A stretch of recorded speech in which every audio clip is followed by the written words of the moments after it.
You're just an ordinary welder. But your client asks you to make a 5-meter tall mech and wants you to finish in just 2 days because he plans to give it to his grandpa as a birthday banquet gift. But in fact, he only meant to order a 50-centimeter model. He accidentally added an extra zero. And you, not knowing the truth, are thinking, you have to build a 5-meter mech in 2 days. That's just ridiculously difficult. You are going to turn down the job. But the money was just too tempting. So you worked overtime, day and night, not sleeping for 2 days and nights straight. Finally, on the night before the birthday banquet, you finished building the mech as the client requested. You wrapped the entire mech in red cloth, then loaded it up onto a truck, out of complete responsibility to your client.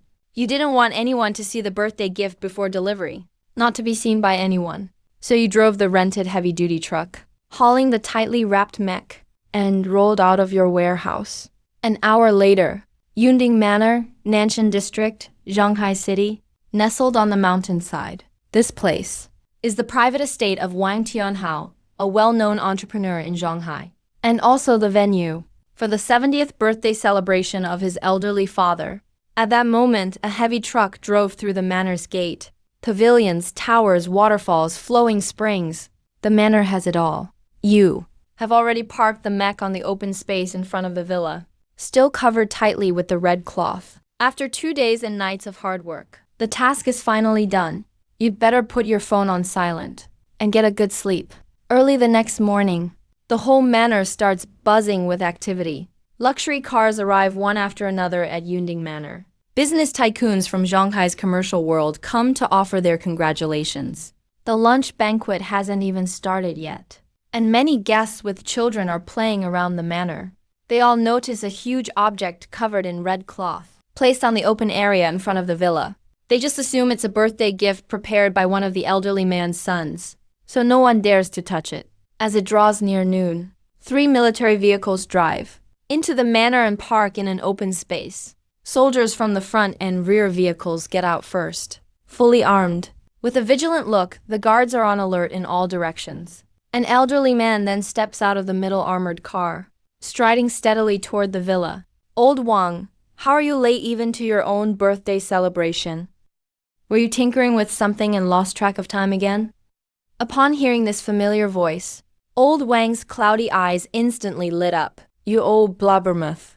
What brings you here, leaving everything behind? A white-haired old man walks out of the villa. Clearly, these two have known each other for ages. They immediately start chatting away. The nearby guests recognize Old Hua and stand up to pay their respects, because both are legends in the world of modern science, worthy of genuine admiration. They're the backbone of Shanghai's military research base, the true pillars of the nation. Both made major achievements in the field of mechanical intelligence, great scientific breakthroughs. They're true national treasures. Old Wang and Old Hua walk side by side into the villa's banquet hall. The hall is already packed with guests, but the two elders have their minds elsewhere, not on the banquet. Actually, Old Wang, I came here to discuss something with you in person. We need to speed up the development of the exoskeleton armor. What's up, Old Hua? Did you hear something? Old Hua glances around and lowers his voice. Old Wang, I got word last night. The Northern Military District is working on exoskeleton armor too. They've already reached testing phase. So fast? How's the function and durability? Extremely impressive. Old Wang instantly frowns. We're still in the first stage of R&D. Research results will directly determine resource allocation and funding priorities going forward. If the Northern District takes first place, Old Wang would have no face left. Right at that moment, a petite girl, around 18 years old, comes quickly toward Old Wang. Grandpa, the birthday banquet is about to start. Everyone's here except for Uncle No Tu and Sister Yizu. No one else is missing. The girl gives a sweet smile, then mysteriously pulls out a gift box. This is my present for Grandpa. Old Wang happily takes the box, looking at Wang Ning with a doting smile. I got this from the American military. An exoskeleton armor model. Wang Ning lifts her chin, speaking with obvious pride. The moment they hear the words exoskeleton armor, the two old men exchange a gleam in their eyes. back when China was developing nuclear submarines. They used a similar model acquired from the US Army. For comparison, it's no exaggeration to say that insignificant-looking model at the time played a big role. By that logic, maybe this exoskeleton armor model can also spark some inspiration for them. Old Wang opens Wang Ning's present. It's extremely detailed. Every joint and component is intricate and clever. Old Hua can tell at a glance it's special. Clearly, when making this model, they must have referred to real US military equipment. Zhao Ning, you really picked out a wonderful gift for Grandpa. Old Wang laughs heartily, gently pinching Wang Ning's nose.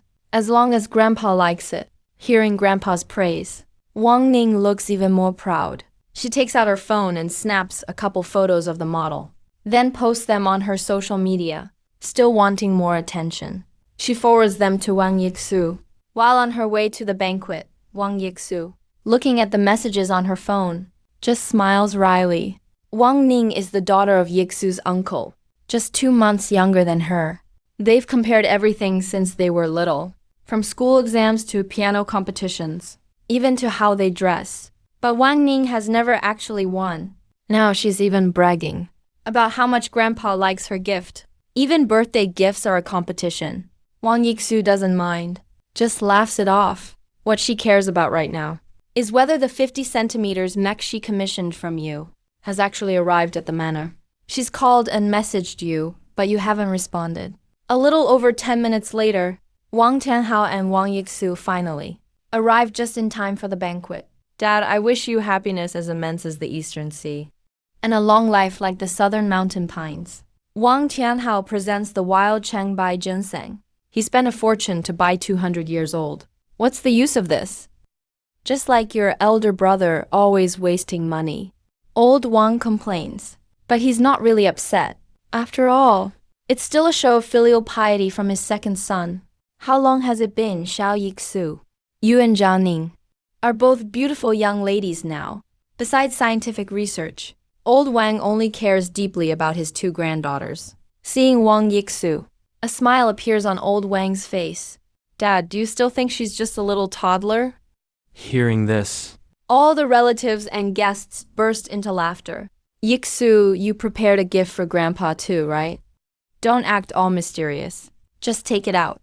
Wang Ming poked his head out from the crowd and asked with a smile, but his tone sounded a bit confrontational.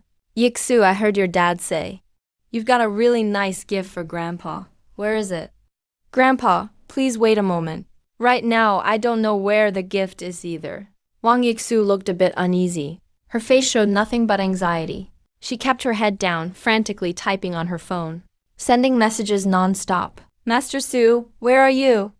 Why hasn't the Mecha I ordered been delivered yet? I believed in you so much. How could you lie to me? Seeing no reply. Please, you have to call me back. Wang Tianhao noticed that his daughter's expression was off and frowned slightly. He quietly asked Yixu, did that Master Su scam you? Yue Chuang Yixu was so anxious her eyes turned red. Yixu sis, where's your gift? Stop keeping it hidden. Let everyone take a look.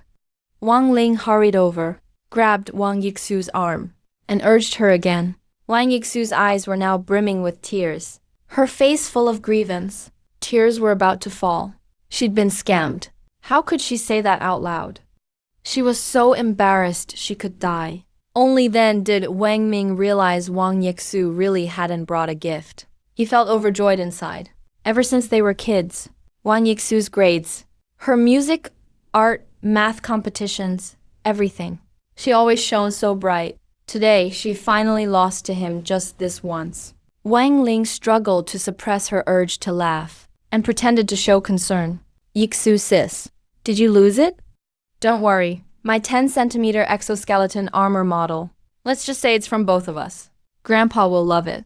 No, I didn't lose it. Hearing Wang Ling say that made Wang Yixu feel even worse inside. In fact, she had also prepared a 50-centimeter Mecha model, which Grandpa would definitely have liked. but now, She could only admit she'd been scammed. I really did prepare a gift. But before she could finish, her phone suddenly beeped and interrupted her. Right after, a call came in. Looking at the number shockingly, it was him. Geez, even scammers are this brazen these days? Wang Yixu immediately became furious and answered the phone. She heard an exasperated voice on the other end. Hey, Miss Wang, the beauty. When did I scam you? I delivered the goods last night. It's sitting right on the open space outside your villa. That mecha is 5 meters tall. Something that big. Did you really not see it? Or are you playing dumb? I can't believe this. I called you over 20 times this morning. You really got some nerve. Wang Yixu was stunned for a moment, her brain struggling to process what just happened. She was the one who was supposed to get mad. So how did the tables turn? And what's all this about 500 centimeters? She quickly switched to the chat window, and then realized, when she ordered it the day before yesterday, she'd accidentally typed an extra zero. The 50 centimeter Mecha became 500 centimeters, which means that enormous thing outside the villa covered in red cloth was actually her custom order. Mecha my ass. Wang Yixu gasped sharply. Master Su, please don't get excited yet. Let me figure this out. All of Wang Yixu's prior frustration disappeared. She even sounded much more polite. What do you mean me? I'm not giving you a refund. And you still need to pay the balance. Otherwise, I'll call to harass you every day. I'll even get a lawyer and sue you. I'm not letting you off the hook. Wang Yixu was instantly cut off, the voice on the other end clearly growing desperate. No. Master Su, I won't stiff you. I'll pay the rest once I'm done here. No, that's better. There's a dedicated app for activating and tracking the Mecha. And I sent it to you. Check your phone. Beep, she heard him hang up. Wang Yixu's mind was still blank. Looks like she blamed Master Su by mistake. But a 5-meter tall Mecha, getting it done in less than 2 days. Could it really be top tier? Oh well, as long as it works at all. Wang Yixu didn't dare get her hopes up. She hadn't put the call on speaker earlier, but everyone around still caught the gist. Wang Ming glanced out the window, thinking something that big must be shoddily made. Just a heap of scrap iron welded together. Sort of looks the part, maybe. He'd seen a ton of junk models like that, compared to the exquisite 10-centimeter one he bought from the States. No contest. His eyes flickered, and he smiled, saying, Yixu sis, looks like the gift you picked out is pretty great too. Since the birthday banquet hasn't started yet, why don't we go take a look first? Grandpa, do you want to check it out now? Wang Yixu felt a little down. She actually hoped to see it after the guests left. It's better to embarrass yourself in front of family than in front of hundreds of guests. Oh, come on. Let's just take a look. It'll just take a few minutes. Wang Ming egged them on. All right, let's go see it then. Old Wang laughed heartily, leading everyone along, chatting and laughing, toward the open area outside the villa. Wang Yixu fell to the back, feeling nervous and uneasy. She could already imagine everyone's reaction once they saw how ugly the model was. What would their faces look like? Standing at the foot of the Mecha covered in red cloth, Wang Yixu wished she could find a hole to crawl into. She was really about to be humiliated this time. Old Wang, the talkative relatives, and the guests all gathered around, making curious guesses about what was hidden under the red cloth. Yixu sis, what are you spacing out for? Hurry and pull off the red cloth. Wang Ming couldn't wait any longer, and urged her on, eager to see Wang Yixu embarrassed. Zhao Yixu, as long as it's a gift from you, Grandpa will love it. Go ahead and unveil it. Old Wang noticed his granddaughter seemed a little worried, and comforted her. Yixu, you beautiful girl, hurry and show everyone. The guests also joined in, urging her. Hearing this, Wang Yixu took a deep breath and decided to just go for it. She grabbed a corner of the red cloth and gave it a fierce yank. The cloth slid off, revealing a red Mecha gleaming with a cold metallic luster, so massive it blocked out the sky. It appeared before everyone's eyes in all its might. Its overwhelming presence brought an unmatched sense of pressure, making countless people hold their breath. The body's sharp contours, the intimidating, ultra-cool design, the eyes glowing metallic red, and the enormous railgun carried on its shoulder. At this moment, everyone was blown away. A wave of intense shock rushed up from beneath countless people's feet, straight to their heads. Even their scalps felt like they were lifted off. Wang Ning, who was originally waiting for a show, suddenly shuddered. His pupils shook violently. His eyes were full of disbelief. He collapsed to the ground with a flop. The whole person seemed out of his mind, like his soul had left his body. This mech has clearly exceeded the normal model category. Many aspects follow aerodynamic principles, including the vector nozzles on the mech's back, which are somewhat similar to those on the Eagle's F-119 engine. From certain angles of analysis, it even appears more advanced than the F-119. And the railgun mounted on the shoulder does not appear to be just for show.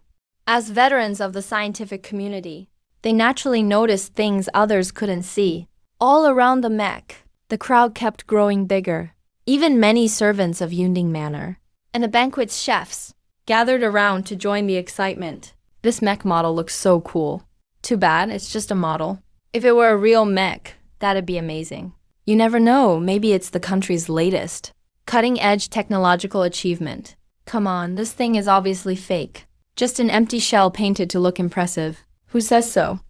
I think the cockpit looks big enough for someone to go inside. Maybe it can move. After some lively discussion, everyone focused their gaze on the cockpit located at the mech's chest. A group of people excitedly pointed at the cockpit, full of anticipation. Eventually, someone even called out to get in the cockpit. Get in the cockpit. Wang Ning, who hadn't spoken for a while, was helped up by a servant, gradually calmed his shaken nerves. All the attention today was snatched away by the mech that Wang Yixu brought. He finally figured it out. This giant mech model must have been prepared by Yixu ahead of time. Wang Yixu's expression earlier was definitely an act, playing smart. A model is just a model after all. Looks impressive, but it's only on the surface. As soon as the cockpit is opened, once people see how shabby it looks inside, they're bound to be disappointed. He curved his lips with an inexplicable smile. Smiling, he said to everyone, "Don't be impatient.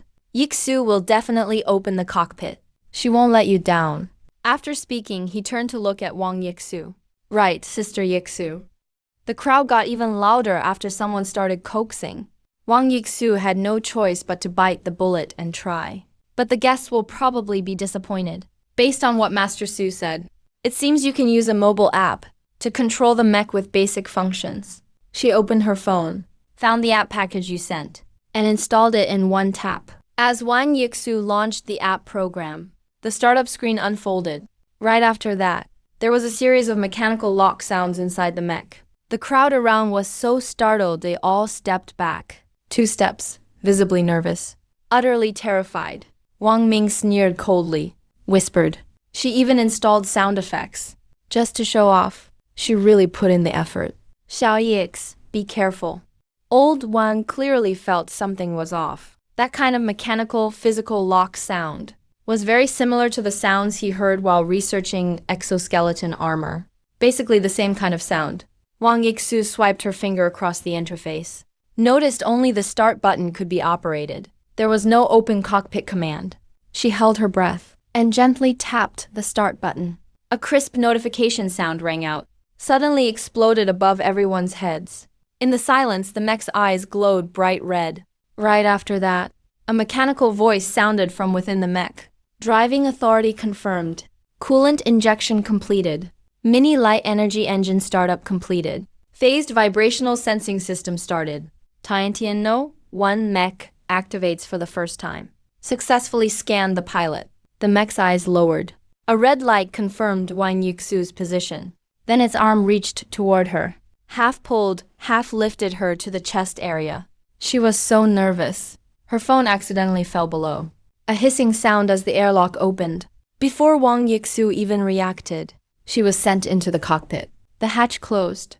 Wang Yixu cradled a holographic helmet, sat in the pilot's seat stunned and unsettled, staring at the unfamiliar controls and dashboard before her. She was completely dumbfounded. Even her breath started to tremble. It's so realistic. Money well spent. Underneath the mech, when the cockpit opened just now, many people saw the inner structure. Wang Ming was the first to be stunned. This was nothing like what he had imagined. If the exterior was already impressive, the cockpit interior definitely had a strong sci-fi vibe. The model was crafted. Not only the outside, even the cockpit was this realistic. Even the arms, could move, which blew his mind. Take off. Over 100 people were thrilled and shouted excitedly. The atmosphere was more intense than ever. Wang Ning looked completely defeated. His expression was so dark it could drip water. He clenched his fingernails too tightly, digging into his palm, gritting his teeth. I don't believe it. You really can fly. This was when Wang Yixu put on the holographic helmet. The screen in front of her instantly changed. She could see everything outside the mech. All obstacles became nearly transparent. Rows of transparent operation prompts appeared. She suddenly felt like she had become the mech. Her heart pounded anxiously. All of this shattered her understanding. Could a simple welder really build something like this? Unbelievable. The outside sounds were also picked up by the mech's external sensors and transmitted to Wang Yixu in real time. Take off, take off, take off. In the midst of this heated atmosphere, Wang Yixu got excited as well. Things had reached this point. There was no way for her to refuse. Her trembling hands slowly reached for the control lever. At the same time, old Wang picked up the phone Wang Yixu dropped from the ground. Only then did he notice. The screen on the phone was connected to the cockpit's interior camera and could even switch to an external camera. In the lower right corner of the screen, it displayed the mech's data in real time, but for now all values were 0. They could also activate the voice communication and talk to Wang Yixu, old Wang Chatterbox, Wang Tianhao, and the guests. All guests turned their eyes to the phone screen.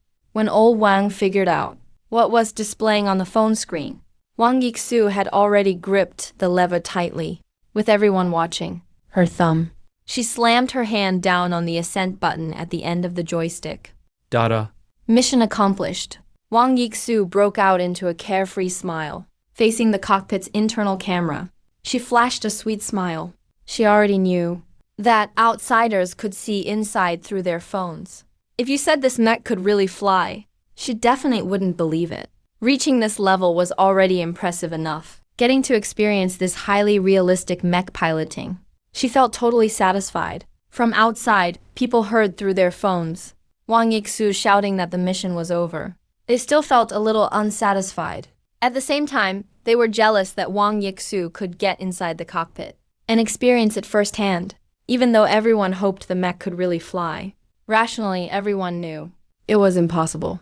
Only Wang Ning stood still, let out a cold sneer, and complained loudly, I knew it wouldn't work. Not even the Americans have developed this. How could China possibly come up with it first? It sounded like he was trying to get back at the mech for embarrassing him earlier. He then cursed it again, calling it a hunk of scrap metal. The sound system is garbage. People nearby all turned to look at Wang Ming. Even old Master Wang beside him frowned. Some people started heading back to the villa. Wang Tianhao also stepped forward, calling out to the lingering guests, distinguished guests. The mech experience is over, let's start the birthday banquet. Before he could finish, a shrill alarm suddenly blasted in everyone's ears. Alert! Alert! The mech is about to enter takeoff mode. All nearby personnel, please evacuate immediately. A deep, unsettling sense of dread washed over everyone. The piercing alarm echoed through the entire manor. Old Master Wang clenched his fist tightly. Rationally, he knew the mech was just a very realistic model. After all, it was just something for show. There's no way it could really fly. Boom! A shockwave rippled outward from the mech, spreading rapidly in all directions. It was visible to the naked eye. Several small vector nozzles opened up on the body of the mech, along with 4 larger vector nozzles on its back, all erupting simultaneously in dazzling pink jets. The ground trembled along with a rumble. A faint vibration spread out. Something's not right. Old Master Wang realized something was off. He quickly tapped open his phone screen, and speaking into the screen with full access, shouted, Yixu, what's going on? Grandpa, it's about to fly. Wang Yixu's voice trembled slightly. She was like a frightened deer, at a total loss, not knowing what to do. Old Master Wang's heart trembled. His frail body wobbled violently. His eyes were filled with gravity. Right now, the Institute's main research project was exoskeleton armor, and all it could do was help soldiers carry heavy loads and similar simple tasks. Even running wasn't possible, let alone flying. Even the latest cutting-edge technology from the US couldn't pull this off. How could a mere welder achieve this? How could it possibly take off? People all around were running and screaming. Damn, the mech is spraying flames. The flames shooting from the mech's engine are even more intense. They're changing from pink to blue. Old Wang and the chatterbox can no longer stay calm. Years of experience tell him, this mech is really about to take off. They must get away quickly. Old Wang orders the security soldiers. Organize everyone to evacuate Yunding Manor immediately. Lock down the entire Yunlai mountain. There's no time. Hurry up. Countless vehicles start up with roaring engines. Those quick on the uptake aren't worrying about anything else. Grab any car and drive away as fast as possible. With the guidance of security soldiers, the previously chaotic crowd becomes much more orderly. Old Wang holds his phone. His expression is extremely serious. He looks at Wang Yixu on the screen, clearly worried. Yixu, is there any way to stop it? Grandpa, I don't know either. He's already started the countdown to take off. Inside the cockpit. Right now, Wang Yixu is terrified, nervous and uneasy. A piercing alarm sounds in his ears, making him even more tense. Mech's light energy engine testing complete. Miniature vector ports connected with no errors. Shoulder railgun operational. High-frequency particle blade mounted normal. Beam weapon not mounted. Dragoon system not mounted. Final check complete. 32 junction no. 1. Departing. Boom, a violent shake shakes all of Yunding Manor. Countless people haven't had time to evacuate. They hear explosive blasts all around. Flames shot out by the mech engine. At that moment, shift from pink to deep blue. A powerful thrust pushes against Wang Yixu's body. If it weren't for the hollow helmet's assisted breathing, he might have passed out instantly. With countless eyes watching, Junction No. 1 bursts into a blaze of fire, rises straight from the ground, shooting for the sky. Vision is completely blocked by the clouds. All you see is a sea of white. Nothing can be seen. Only in the lower right corner, there's a transparent data panel. Glowing text displays various mech stats. Current data. Only 2 numbers are understandable. Mech temperature, 240 degrees Celsius. Speed, Mach 2.3. The external temperature of the mech is already 240 degrees Celsius. I can't feel anything from inside the cockpit. And the speed. It must be over twice the speed of sound, right? While Wang Yixu is analyzing the panel, the entire mech suddenly shoots out of the sea of clouds. Like a snow fox darting out of a snowy field. The clouds blocking the mech's view disappear instantly, suddenly clear and bright. A dazzling sight. An endless sea of clouds floating across the sky. The sky itself stretches vast and hazy. Wang Yixu's beautiful eyes widen in shock. Eyes shining brightly. It feels like he's entered a fairyland. The hollow helmet's visual impact is so realistic. Feels like he's actually walking on the clouds. Mind completely awed and excited. The fear inside him is swept away. Wang Yixu grips the control sticks with both hands. Now calm. He attempts to control the still out of control. Junction No. 1 mech. At this moment, a civilian passenger jet flies over from afar. Its tail is painted with the Japanese flag. Captain Taro Katori sets the plane to autopilot, leans back and takes a nap. Alarm! Alarm! Suddenly, a sharp and urgent warning sound goes off. Katori Taro jerks awake, springs up from his seat. If not for the seatbelt, he might smash through the windshield and fly out. Face full of panic, looks frantically in all directions. The co-pilot beside him looks exactly like a student caught by the teacher in class, face full of fear. What's going on? Katori Taro scans the cockpit. His gaze finally falls through the windshield, lands on a small red dot below and to the side. The red dot rapidly enlarges. In the blink of an eye, it shoots straight up from the clouds below. A dark red mech appears before them, 4 vector thrusters on its back, blasting out bright blue flames. With a cone-shaped eagle, claws tearing toward outer space. Immediately, the plane shakes violently, so close it nearly crashes right in the air. A ripping sound almost shatters the whole plane. Damn it! Gika, slap me. I'm sure I'm still dreaming. Captain Katori. The thing is, I think I'm still dreaming too. Katori Taro and the co-pilot are so shocked their jaws drop. Their eyes look like they're about to fall out. It's simply unbelievable, way beyond their imagination. Passengers inside the cabin are all in chaos. Only a few people vaguely notice a red object closing in on the plane. Some timid passengers are utterly panicked, directly shout UFO. It's a UFO! Yummy! God damn it. Screams keep erupting one after another. The plane is a scene of chaos, but after the brief close encounter, the plane quickly returns to normal. Katori Taro is still shaken, leans back gasping for air. His hand gripping the control stick keeps trembling. It takes him quite a while to catch his breath. Quick, report the registration of the Japanese plane. The plane was attacked by a Gundam while passing through Xie country's airspace. Luckily, Katori Taro, kept calm under pressure. So the crisis was averted? The co-pilot's lips twitch. His eyes subtly glance at Katori Taro's already soaked crotch. Quietly thinks, Baka. So shameless it's ridiculous. Shanghai Military Science Base No. 1 Conference Hall. The atmosphere is tense. Old Wang and the chatterbox both look grim.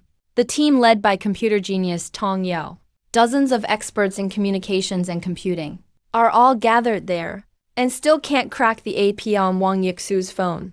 They can't even transfer or install it elsewhere. How can the national team be so incompetent? It's a joke if others find out. Tong Yao looks at old Wang and the chatterbox, their eyes fierce and intimidating. She feels really wronged. After an initial analysis of the IP code, she was already secretly amazed. This is nothing like the code she knows, totally incomprehensible. Not any standard programming language. Tong Yao starts to doubt her computer genius reputation, deeply doubts herself. Meanwhile, she's shocked. How amazingly skilled must the programmer be to create such an IP? This skill level is 10 times higher than the world standard. If she could meet the creator in person, she would have no regrets in life. Old Wang sees the experts fail again, has to sigh. Forget it, just mirror the phone screen, and cast it to the monitor in the conference hall. At that moment, the chatterbox walks over. I just received a notice. Military satellite is in position. We can start connecting the signal. Tong Yao instantly understands. Her slender fingers deftly type on the keyboard. Lines of code run rapidly on the computer. A line of text appeared on the big screen in the reporting hall. Countless people held their breath in suspense. Everyone held their breath, eyes fixed intensely on that line of text on the screen. Signal from the Tianshu-1 satellite is connecting. Huelo stepped forward and gently patted Mr. Wang on the shoulder, signaling Mr. Wang not to be too upset. No matter what happens, old friends are always here. Huelo knew very well in his heart. Based on the last data sent to the phone from the mech, the pilot, Wang Yixu, was Mr. Wang's granddaughter. She had most likely met with misfortune. The Mecha's temperature exceeded 200 degrees, without heat shielding tiles. Even with a heat-expanding coating, it would be at least 100 degrees in the cockpit. Moreover, Hualao had seen with his own eyes that there was no thermal protection at all on the Mecha's exterior. How could the pilot possibly survive? Especially since the temperature was still rising rapidly at the time. After the signal connects, they would probably see Wang Yixu's face distorted by the intense heat. A horrifying sight. Of course, Mr. Wang knew this as well. He was more nervous than anyone. But he couldn't show it. Farstar. Descending one mech raced at high speed. Friction with the atmosphere. The entire body looked blazing red. Yet it remained incredibly solid. Wang Yixu did her best to control it, but could only slightly adjust the mech's posture. The speed didn't slow down. The data panel showed a body temperature of 501. Speed Mach 5. The mech had exited the mid-atmosphere, about to reach the Forbidden's orbit. Wang Yixu wasn't that afraid. But she knew in her heart, if this kept up, she'd inevitably die in outer space. She took off the holographic helmet and searched inside the cockpit for the stop button, but found nothing. Sighing, she said, "Such an advanced mech. Does it really not have an intelligent assistance system?" As if in response to Wang Yixu's thoughts, the mech voice emitted a mechanical sound. Detected that the pilot has not performed reasonable operations for a long time. Beginner Intelligent Assistance System activated. The pilot can operate using voice control with the holographic helmet. Pupil focus and selection, among other methods. Detailed instructions have been sent. Holographic helmet. Wang Yixu hurriedly put on the holographic helmet. Finally, she saw the intelligent assistants driving. Guidelines. Hover. Wang Yixu gave the command. Dozens of attitude adjustment vector nozzles outside the mech all started working. They reversed the mech's posture. At the same time, 4 small thrusters on the back burst into fierce blue flames, forming tight Mach rings. Descending one instantly slowed down drastically. It was like hitting the brakes in midair. The data panel in the lower right corner flashed rapidly. Speed, Mach 47. Speed, Mach 42. Speed, Mach 35. Speed, 0 current. Body is hovering. Finally, it came to a secure stop on the Forbidden's orbit. Phew, I stopped. Wang Yixu let out a long sigh of relief. She shifted her gaze from the data panel and looked ahead. Hong Zheng shuddered sharply. Its body recoiled briefly. What came into view was a deep blue planet, surrounded by a thin layer of blue haze, glistening and sparkling, with a myriad of radiant halos, stretching across the dark, lonely expanse of space. It looked close at hand, but was actually out of reach. Is this Earth? Wang Yixu was shaken to her core by the sight. Her breath quickened. She couldn't calm down for a long time. Mother Earth is truly beautiful.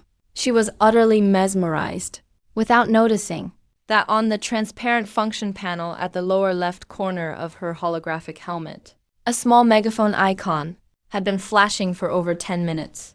Zhonghai Scientific Research Base. So, is it connected yet? This was already Mr. Wang's 8th inquiry. No, because there's no intelligent recognition in place. We can only establish one-way communication. Only with the other party's approval can the line go through, Tong Yao patiently explained. Not long ago from his colleague, he learned the basic situation. He knew the person in the mech was Mr. Wang's granddaughter. Of course he was anxious. Based on everyone's calculations, survival chances were almost 0. In other words, no one on the other side would ever agree to connect. Most likely, nobody in the mech was alive anymore. It's cruel, but that's the reality. The reporting hall was dead silent. Only Mr. Wang's heavy, aged sigh could be heard. The atmosphere was tense. All the comforting had been done. Everything possible had been tried. Everyone felt helpless. Beep. Suddenly, Tong Yao's computer made a sound. The screen showed that the phone call records had been cracked. Mr. Wang's app wasn't cracked, but Yixu's iPhone unlocked and the call history was cracked. Now we have Master Su's phone number. Dial it. Mr. Wang ordered immediately. Yes, sir. Tong Yao gave a military salute and dialed the number. Sorry, the number you dialed has insufficient balance. Please top up your account. Tong Yao's mouth twitched. He gritted his back teeth and added $50 of credit to the number. Clicked to redial. Sorry, the number you dialed is busy. Please call again later. Tong Yao was stunned, then immediately realized. With a dark face, he said, that guy's phone blocks unfamiliar numbers. Mr. Wang waved his big hand, tracked down his IP address, and pull up his personal info. Yes, Mr. Wang. Give me 5 minutes. Not losing today. It's finally my time to show tech skills. Tong Yao's lips curled into a confident smile. With his skills and access, looking someone up by phone number was a piece of cake. His slender fingers began flying across the keyboard. Clack, clack, clack. Meanwhile, after you called Wang Yixu, you just freshened up a bit and went to the Anzi Supertech workstation. Level 1 abandoned warehouse. The reason was simple. After just one call, your phone was out of credit. You asked the system if you could mod the phone so you wouldn't need to pay anymore. Turns out you really could. And it only needed a little tech value. So you handed the phone to the workstation's robotic arm. After some modification, the phone looked the same, but its insides were completely transformed. No more charging needed. No more phone bills. Wireless internet. And a ton of cool features, like preventing info leakage, anti-tracking, and more. You'd have to figure it all out slowly. Tomorrow you'd mod your mom's phone too. Could save a lot on phone bills. That's what you thought. Zhonghai Military Research Base, 5 minutes later. Got it. Tong Yao found the IP address and the owner's info. Good job. What's the full name of the owner? Where are they now? Send someone there immediately. Mr. Wang clenched his fist. eager to bring this Master Su here right away. Clack, clack, clack. Tong Yao casually tapped a couple keys. A hint of pride flashed in her beautiful eyes. According to the computer display, his name is Su Taibang. His current location is... He stopped mid-sentence and shuddered all over. He drew a sharp breath. His hand instinctively reached for his hair, yanking it hard. That place name scared him half to death. What's wrong, Tong Yao? Where is he? We need to send someone over right away. This Su Taibang should really have something to do with the mech. The chatterbox saw Tong Yao suddenly go quiet and urged her on. Chatterbox, Wang Lao. We can't get to this place right now. I told you, don't blame me. If it's possible, I personally suggest starting from his school. Tong Yao shrunk her neck nervously and said, contacting his school would raise suspicion. If you found out anything, talk about that. According to the computer's display, he's currently on the moon. Wang Lao the chatterbox. The experts were all dumbfounded. Tong Yao looked aggrieved and explained with a bitter face. I've tried countless other people's numbers. They all turned out to be accurate. Why does his show up as the moon? Forget it, I'll check again. Tong Yao nervously tapped on the keyboard again. But this time, her confidence was already gone. Click as the last finger pressed down. The latest location info appeared. Seeing the location on the screen, Tong Yao's face twitched uncontrollably. She couldn't stay calm anymore. Her eyes rolled back, and she nearly fainted on the spot. She yanked out a handful of her hair in a fit of emotion. Her scalp at the back was already bald. Director. Do you want me to say it out loud? What do you think? Fine, according to the computer display. His current location is the M78 Nebula. Countless staff who heard the location all felt a surge of anger at that moment. Wang Lao's aged face turned terrifyingly dark. His brows furrowed tightly. His jaw was trembling, even though he said nothing. Sometimes silence speaks louder than words. M78 Nebula, then the moon, then outer space. What a mess. So this Su Taibang is Ultramantiga. If that's the case, Su Taibang was just now speeding from Earth to M78 Nebula at 2 million light-years per second. Ridiculous, Wang Lao shouted angrily. His beard bristled and his eyes bulged. He was so mad his whole body was shaking. Descending Angel Mech no. One connected successfully. One. An abrupt voice echoed in the briefing hall. Wang Lao instinctively looked at the big TV screen at the very front of the hall.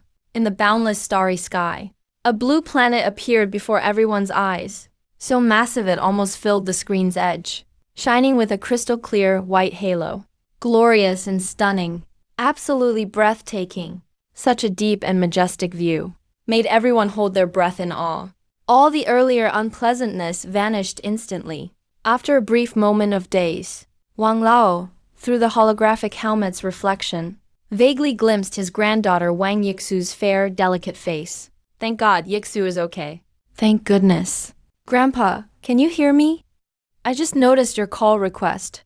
I was practicing as a beginner just now. A familiar voice sounded. Old tears blurred his eyes. At that moment, he was no longer the aging figure who carried the backbone of the scientific community, but just an ordinary elderly man. After a short silence, the briefing hall suddenly erupted in deafening cheers. Countless people were moved to tears, not just over Wang Yixu's miraculous survival, but also for the miracle created by descending Angel Mech No. 1. Everyone was aware that someone from Xia country had developed a manned mech that could fly into space. Do you realize what this means? Wang Lao and the chatterbox obviously understood this too. Just as emotions were about to surge, they managed to suppress them steadily. Their faces soon returned to normal. Now's not the time for sentimental stuff. Yixu, when the mech was climbing all the way up, you must have experienced extreme heat and cold, right? As long as you made it through, Wang Lao said with emotion. Wang Yixu seemed confused. Why Grandpa would say that. She paused for a bit, then responded sweetly. The cockpit is always like this. About 77 degrees Fahrenheit, I guess. Really comfortable. Yeah, I'm glad you made it. What? Kang's mom got too animated watching. The mic slipped to the ground accidentally. Wang Lao picked up the mic. Panting heavily, he asked again. Yixu, just to be clear, You're in your denim shorts and tank top. And you didn't feel any temperature changes in the cockpit? Yeah, what about it? Wang Yixu tilted her head, a trace of confusion in her eyes. Nothing. That's just right. Wang Lao's mouth felt dry. He swallowed hard and let out a few awkward laughs. 1,000 questions appeared in his mind. He's seen the mech himself. There are no heat tiles on the outside. There's not even any special heat expansion coating. It's just some unknown alloy. Painted with what looks like red lacquer patterns. Unbelievable. This problem has become an unsolved mystery at the Shanghai Military Research Base. Maybe even worldwide. The chatterbox was dumbfounded too. Everything he saw today completely shattered his worldview. Shattered and ground to dust. The surrounding researchers also furrowed their brows tightly. Their thoughts hit a dead end. They just couldn't figure it out. How exactly are they keeping the cockpit at a constant temperature? Wang Lao tried to suppress all his endless questions. He took a couple of deep breaths, then continued. Yixu, learning to operate a mech isn't something you can master right away. Don't rush. First, see if there's some kind of one-button return function or something. That's actually the most important thing. No, there isn't. I'm just finishing the mech's beginner tutorial. I should get the hang of it in about 10 minutes. By then, I'll just fly Descending Angel no. One back myself. With that, Wang Yixu blinked. Her delicate chin lifted a bit, just like a kid showing off a perfect score in front of their parents. Theft Wang Liu was about to drink some water to calm down, and spit it out, exclaiming, "Beginner tutorial? This isn't your favorite Honor of Kings game. How could you just master it from a tutorial? Come on, Grandpa. It's pretty much the same. Are you behind the times? Descending Angel No. 1 is super smart and really user-friendly. I only practiced a bit, and now I can drive it while singing, dancing, and rapping." Wang Yixu gave Wang Lao a look, her face full of pride. Wang Lao really didn't know what to say at this point. As the most senior scientist in Xia country, and the leader of so many tech breakthroughs, he was actually called outdated by his granddaughter, and in the field he was best at, told he was behind the times. Who could he even argue with?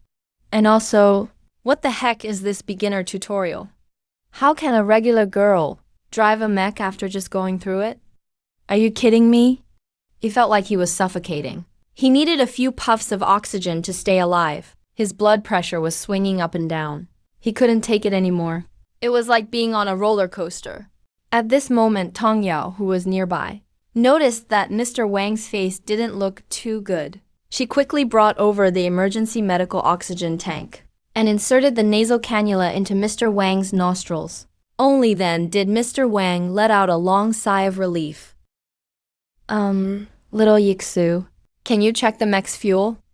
Keep an eye on the fuel. Don't let it run out before you come back. As soon as Mr. Wang's reminder came out, the researchers nearby suddenly looked serious. The looks they gave Mr. Wang were full of admiration. He truly lived up to being a veteran scientist. He could always grasp the most critical details. There had been incidents before where neglecting fuel levels led to space disasters. Fuel? Wang Yixu indeed hadn't considered this. She glanced at the fuel remaining icon and said casually, "There are 10 bars in total, and there are still 9.5 bars left." Mr. Wang's face twitched. He suddenly ripped out the nasal cannula, threw it on the ground, and stomped on it twice. If the setting hadn't forbidden it, he would have started swearing. "Damn it, stop showing off." "Fine, I just won't breathe anymore." He was broken, completely broken. Flying from the ground to space. Used only 1/20th of the fuel. Does it have to be this exaggerated? Mr. Wang was utterly dumbfounded. His mind was a mess. He began to doubt his life choices. "Oh!" Wang Yixu suddenly let out a cry of surprise. Mr. Wang and everyone around him immediately looked at the screen. "Grandpa, I found another icon for reserve energy. The capacity is 50 bars more than the previous one." The innocent and pleasant voice reached Mr. Wang's ears. Mr. Wang's eyes rolled back instantly, and he fell backward, stiff as a board. What was that sound? Wang Yixu couldn't see the video feed on her end. She could only hear the sound of something falling. "Grandpa? What's wrong, Grandpa?" Little Yixu's grandpa. It's nothing. You probably just talked too long and needs some oxygen. Don't worry. Chatterbox's steady voice came through the headset. Okay then. Then please help me take good care of my grandpa. Yixu will take you for a spin in the mech when I get back. I'll go back to my beginner practice now. Go ahead. The voice call disconnected. Chatterbox, looking at Mr. Wang, who was being carried to a chair by staff, quickly called out, "Quick! Give him back this nasal cannula and plug it in." Tong Yao remembered that. Mr. Wang had just stomped on it, and her mouth twitched. Chatterbox, is this really okay? We can't worry about that now. Let him use it first. Chatterbox knew that when Mr. Wang got extremely excited, this old ailment would flare up, so he wasn't too worried. Based on previous experience, it should be fine. He'd be okay after some oxygen. After settling Mr. Wang in the infirmary, the big shot continued leading the experts, keeping a close eye on Wang Yixu's next moves. Wang Yixu slightly adjusted the holographic helmet and looked at the beginner training guide appearing before her. Current training subject: limb synchronization coordination training. Start now. Next training subject: railgun target practice. Start.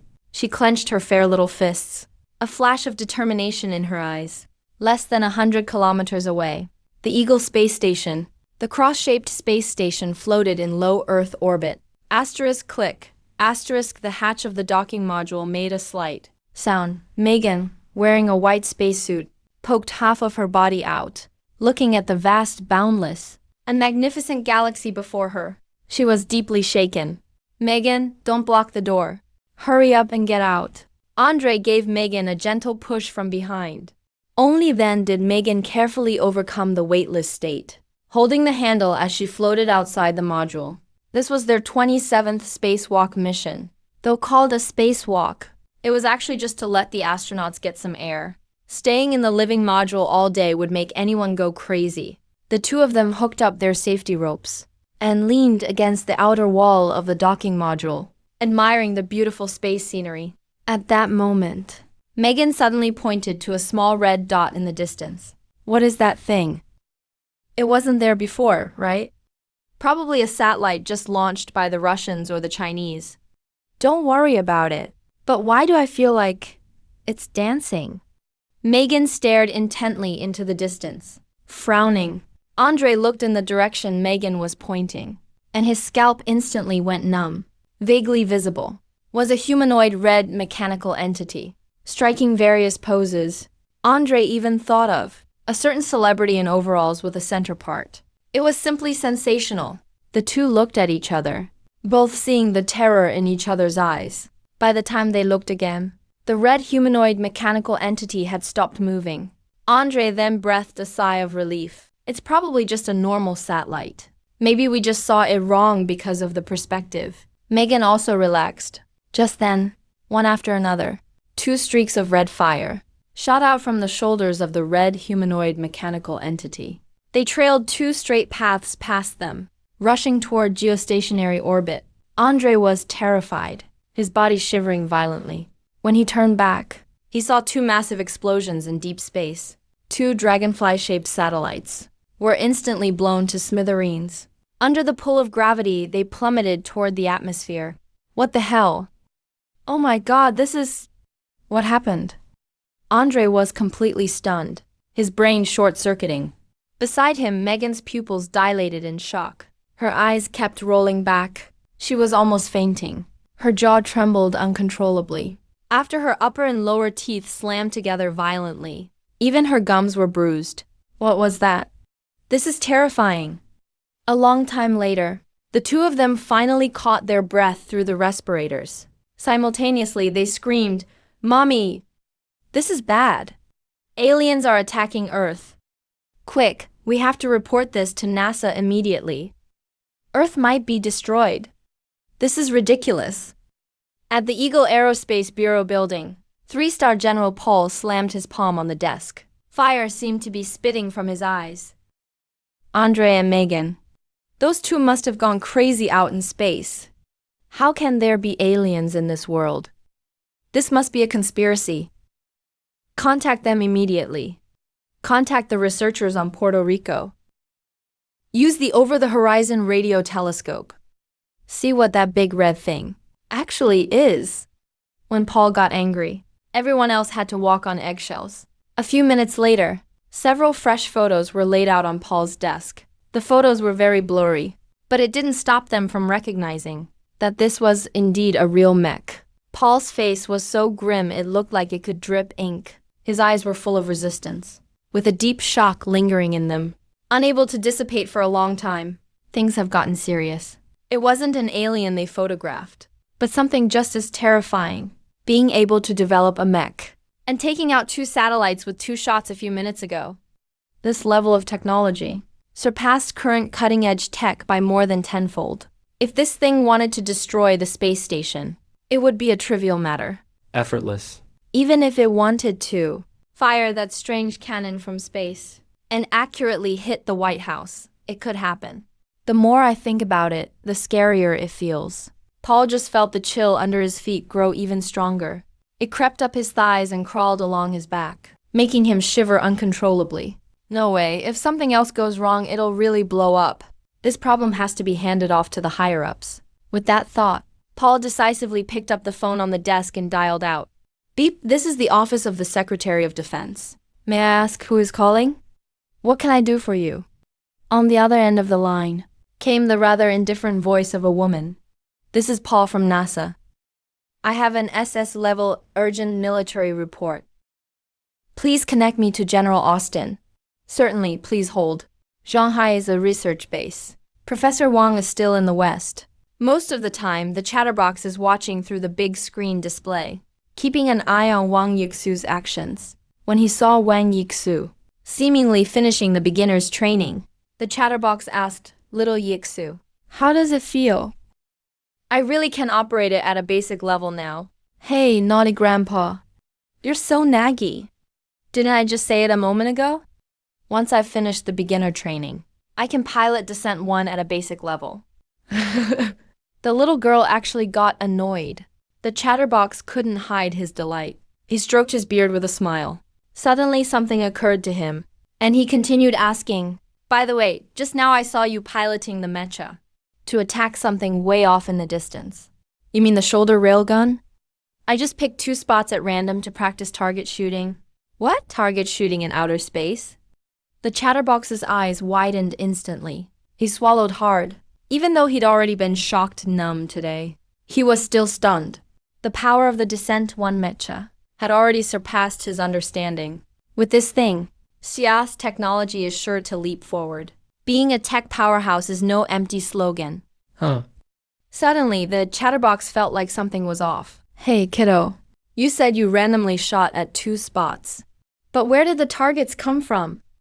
Little Son's Defense Investigation Division. Makoto Ito leaned back in his swivel chair, his brow tightly knit. "Kotori Taro, you're saying you really saw it? A Gundam flew past your windshield." Section Chief Ito. "Please believe me. I swear I'm not lying. If you don't believe me, you can ask my co-pilot." Kotori Taro was overly respectful, nervous out of his mind. "If it turns out you were lying, you won't just lose your job. You'll be charged with spreading false rumors. Think carefully before you speak." Makoto Ito felt like he was losing his mind. Has everyone been watching too much anime or something? Broad daylight. A Gundam flies past your windshield. So why not just say, Naruto threw a spiral shuriken and killed you? Section Chief, everything I said is true. You have to believe me. Kotori Taro's voice gradually turned anxious. What frustrated him most was that planes don't have dash cams like cars do. If only there was one, it'd be easy to prove everything was real. All right. I believe you. Makoto Ito waved his hand, put on a gentle smile, and said, "Actually, I have a friend who's very accomplished in the field of human psychology. Maybe you should go see him sometime." With that, he handed Kotori Taro a business card. It read, Osaka Psychiatric Rehabilitation Center. In Kotori Taro's heart, it was like 10,000 sheep ran wild at once. For real? I'm seriously talking to you, and you want me to check in at a psych hospital? Forget it. when that mech wipes out little Japan. Let's see what you do. Can't even finish a conversation with you. Kotori Taro snorted, nostrils flaring with anger. He stormed off huffing and puffing. Mr. Kotori, remember, you really should visit the place on the card. If you're sick, you have to get treated. Don't ever give up on treatment. Makoto Ito's nagging voice still echoed behind him. Bakayaru, your whole family's got problems. From now on, I'm never reporting anything again. Let's see what happens to you. Xia airspace. A blazing red beam streaked down from space, trailing. A dazzling golden tail falling from the sky. It pierced straight through downward. All that was left was a fleeting afterimage. Kid, slow down, slow down. The chatterbox felt like his heart was about to leap out of his throat. Shanghai Science Center Report Hall. Looking at the synchronized panel data on the screen, he was too scared to even look straight at it. Current mode. Standard Mecha posture diving. Rear engine 1. Thrust at 150 kilonewtons plus rear engine 2. Thrust at 150 kilonewtons plus rear engine 3. Thrust at 165 kilonewtons plus rear engine 4. Thrust at 165 kilonewtons plus wing engines. Thrust at 179 kilonewtons plus body posture adjustment. Vector thrust, no, 1, no.32. 15.3, 45.4. 13, no. 5, body temperature 430 degrees Celsius, speed Mach 41. Status, all systems normal. It's already hit Mach 4. And you call this normal? The chatterbox felt his blood pressure skyrocket. His eyes were about to pop out. He swayed on his feet and looked like he was about to fall over. Tanjao rushed to support him. The researchers nearby hurriedly pushed over a chair. The chatterbox didn't care about sitting at all. Red-faced, he grabbed the mic and yelled, "Yiksu, you're at 4 times the speed of sound.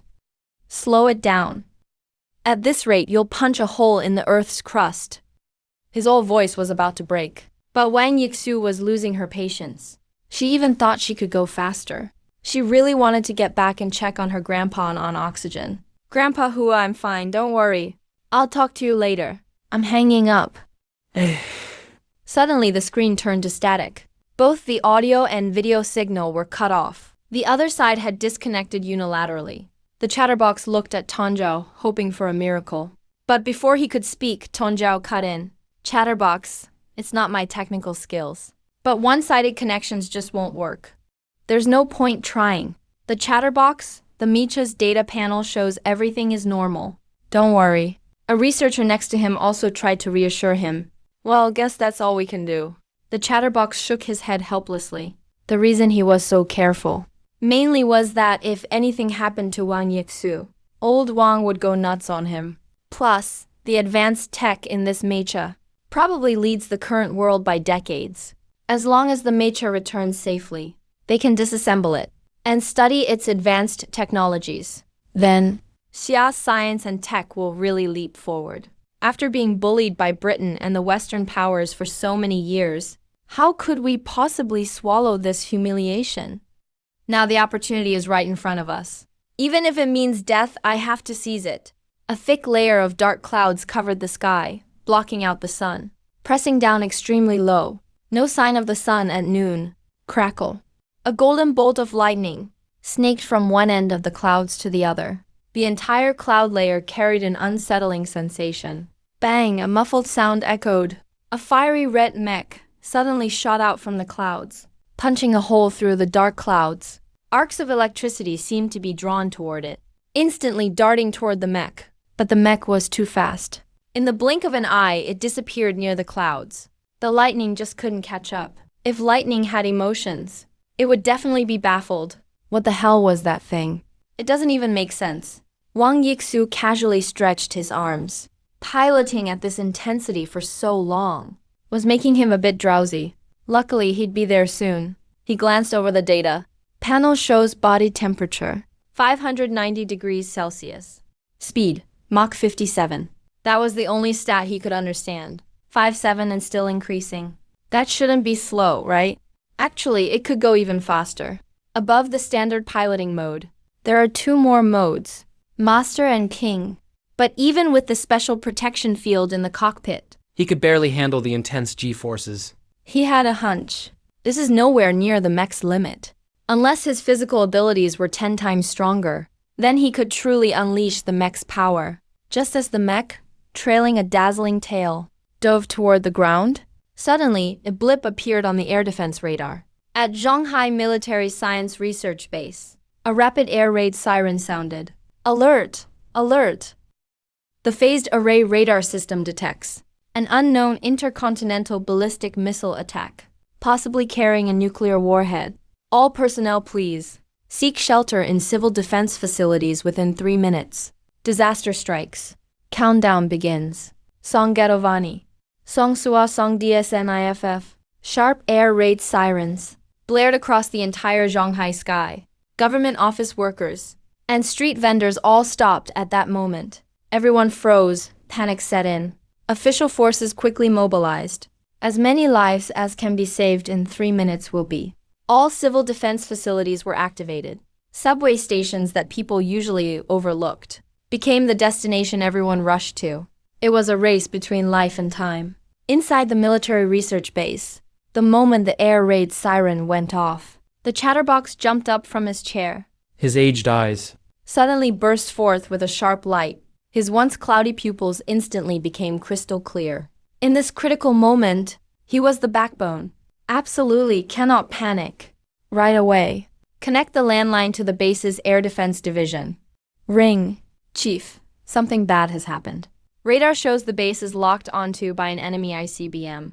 Computer thermal sensing data analysis. Highly likely carrying a large-yield nuclear warhead. Initial estimates, 5 times the power of Wang Dao's atomic bomb. Citywide air raid alert has been issued automatically. What should we do now? The chatterbox was stunned. A chill ran down his scalp. An intercontinental missile. Could it be Eagle Nation's latest Sentry 2 model? But that doesn't add up.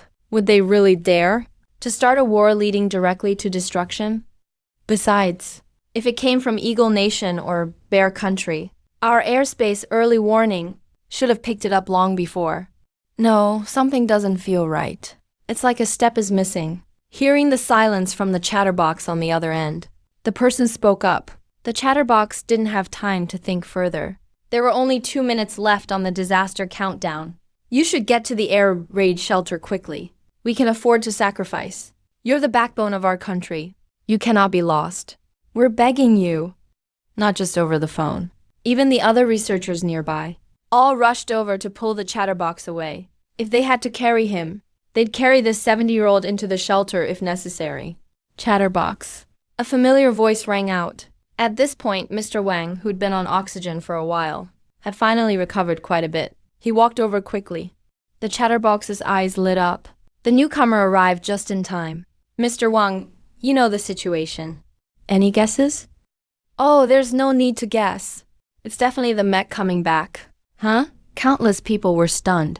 Even the chatterbox was dumbfounded, frozen in place, deep in thought. How accurate is that statement? It seems that's the only possibility. This isn't good. That thought made the chatterbox slap his thigh and grab the phone. Air defense has the Bury the Heavens system been activated. The system has entered the initiation process. Final approval is underway. Once approved, it will launch on all fronts. Countless people gasped in shock. Things have escalated big time. Just like its name. Once the Bury the Heavens system is activated, it could wipe out the heavens. Similar to Bear Country's Dead Hand system. Or Eagle Nation's Doomsday Plane. China also has its own nuclear retaliation capability. The phrase World War doesn't even describe its horror. Doomsday is more accurate. Anywhere in China, if the monitoring system detects a nuclear strike incoming within the next minute, it will activate automatically. As long as 3-stage approval is completed, all nuclear missiles in the country will launch. Humanity will return to the Stone Age. Quick, before the 3-stage approval is completed. Report immediately. If we're any later, it'll be too late. The chatterbox quickly dialed with his sandpaper rough hands, pressing the buttons with pinpoint accuracy. Channel 001, Special Red Emergency Line. This phone call is never allowed under normal circumstances, and not just anyone is authorized to make it. Each time this number is used, it means A major national emergency is taking place. As the chatterbox dialed out, Mr. Wang walked over to the window, looking outside, at the beautiful land of the motherland. The disaster countdown echoed endlessly overhead. SOS nervous, read this. Inside the entire hall, only Mr. Wang's voice relaying information on the phone, and the deafening countdown. Everyone was holding their breath, afraid to speak. The area fell into a dead silence. As all the noise faded, the sound of death became even clearer. Mr. Wang stood with his hands behind his back perfectly straight, silently staring out the window. The beads of sweat on his forehead revealed his inner turmoil. Twice do this NSCOS. Doomsday hasn't come yet. Whew, as expected. Mr. Wang finally let out a long sigh of relief. At this point, the chatterbox also hung up. His brow was filled with relief. Luckily, the 3-stage approval didn't go through. Otherwise, everything would have been obliterated. He had already reported the situation up the chain. This air raid alarm will now be labeled a drill. Relevant departments will explain to the public. Living in peaceful times. How lucky we are. Before Mr. Wang could even catch his breath, suddenly, a sharp sonic boom ripped through the air. The glass vibrated with a loud rattle. A flower pot on the windowsill, shaking violently, crashed to the floor, shattering into pieces. In the briefing hall, many people had looks of shock or confusion in their eyes. What's going on? Wasn't it just a system malfunction? Is a real disaster actually happening? It's over. I don't want to die. I'm still a virgin. Can't I at least experience the bitterness of love before dying? Countless gazes suddenly fixed on the last person, who had just spoken. The atmosphere suddenly fell silent. Everyone's eyes widened. At a time like this, Master Liu is still thinking about stuff like that? No one expected that Master Liu, the always mature and steady machinery expert, would say something like that. Master Liu sensed everyone's strange stares, and immediately realized he misspoke. His face turned red in an instant, like he was splashed with red paint. He's totally embarrassed now. Maybe the apocalypse should just happen after all. If it doesn't, I can't live here anyway. Everyone at the Shanghai military base will talk about this for half a year. Better off dead. At least I won't get laughed at by those jerks. Besides Professor Wang and the chatterbox, more than 10 people knew why the windows were shaking. This was the resonance caused when a super high-powered engine approaches. Alright. Let's go outside and check out our TNT and No.1. Professor Wang and the chatterbox walked side by side, leading many researchers out of the hall. When they heard the name TNT and No.1, everyone who was confused just now finally understood. Their eyes gradually became excited. They arrived at the open area outside, where there was a runway for warplanes to take off and land. This was also Shanghai Military Science Base's largest open area. Mechas would definitely land right here. A strong gust of air suddenly blasted out, blowing fiercely under everyone's feet. Tong Yao, who was petite, almost got knocked over. Professor Wang looked up at the sky. His gaze was filled with unexplained brightness. His hands clenched tightly in his palms. The chatterbox showed a relieved smile too. The scientists widened their eyes even more, staring intently upward, and couldn't hide their excitement. They'd been busy for most of the day, constantly checking data, listening to Professor Wang and the chatterbox explain. Now they could finally see the real thing. So excited they could barely breathe. Is it coming now? The real Mecha is coming. The red dot rapidly grew larger in everyone's view. A visually stunning, imposing machine body descended from the sky. With a boom, the airwaves spread, knocking people over. The gusts on their bodies got even fiercer. A heated stream crashed down loudly. The extreme spectacle was incredible. Some people were so mesmerized. They dropped to their knees at the feet of the mech, bowing in submission. It wasn't that they wanted to kneel. Their knees just did it on their own. Seriously, it wasn't their fault. Standing next to the 50-meter tall mech, countless researchers were stunned. Its sharp, bold lines and fierce, explosive design, especially that group of badass railguns on its shoulders, ignited the hearts of many men. Who says men don't understand romance? This is what romance means to men. As the cockpit opened with Kaz, Wang Yixu stood at the opening of the cockpit and waved symbolically. Professor Wang sharply noticed. His precious granddaughter looked a bit pale. Something's off. Yixu, come down quick. Got it, Grandpa. The Mecha's arm helped Wang Yixu down. With a confident smile on her face, she wore denim shorts and a black tank top, sunny and full of energy. Many people were amazed staring at her. Never expected a girl to match so well with a mech. Many young female researchers felt a little inferior. Yixu, what's wrong? Professor Wang asked with concern. Nothing, the dive was too fast. Almost couldn't stop in time. I feel a bit car sick, but not mecha sick. Right after Wang Yixu finished speaking, she ran a short distance away and threw up everywhere. Everyone's expressions instantly froze. The Mecha goddess gets Mecha sick after all. Seeing his granddaughter was okay, Professor Wang finally relaxed. Now all problems were solved. He was in a great mood. With a big gesture, he waved to the 50-plus researchers behind him and said, "Get ready to start performance tests on the Mecha's mechanical components." Then he looked at Tong Yao. "Contact Dr. Chen right away. He's an expert in precision casting and material science." When she heard the name Dr. Chen, Tong Yao instantly frowned. Her expression soured. She had zero liking for this fake foreigner. He always flaunted his overseas PhD, and his salary was even higher than Professor Wang and the Chatterbox combined. The worst part is, he likes to get handsy with some female colleagues. He even tried something with Tong Yao once. But Tong Yao blacklisted his chat account and saved a bunch of disgusting chat records. So in the end, Dr. Chen didn't dare do anything to her. With a sigh, Tong Yao sent Dr. Chen a message. "Here at the base, we're about to test super metal component performance. Professor Wang asked you to come over." Damn, this rundown place of ours is nothing like England. What super metal could we possibly have? "I'm just passing along the message. Come or don't, up to you." After sending the message, Tong Yao immediately blocked him, and the world was quiet again. 10 minutes later. Tiantian No.1 had already been driven by Wang Yixu into the indoor testing area, where there were professional analyzers for mechanical component performance, usually used to test jet fighter parts for functional testing. Now it was just right to test the Mecha. Professor Wang and Wang Yixu stood aside, waiting for Dr. Chen to arrive. "Yixu, Grandpa wants to ask you something serious." "Tell me the truth." "Ask whatever you want," Wang Yixu replied obediently. "Where exactly did this Tiantian No. 1 come from?" "I just found a welder to make it, as a birthday gift for Grandpa."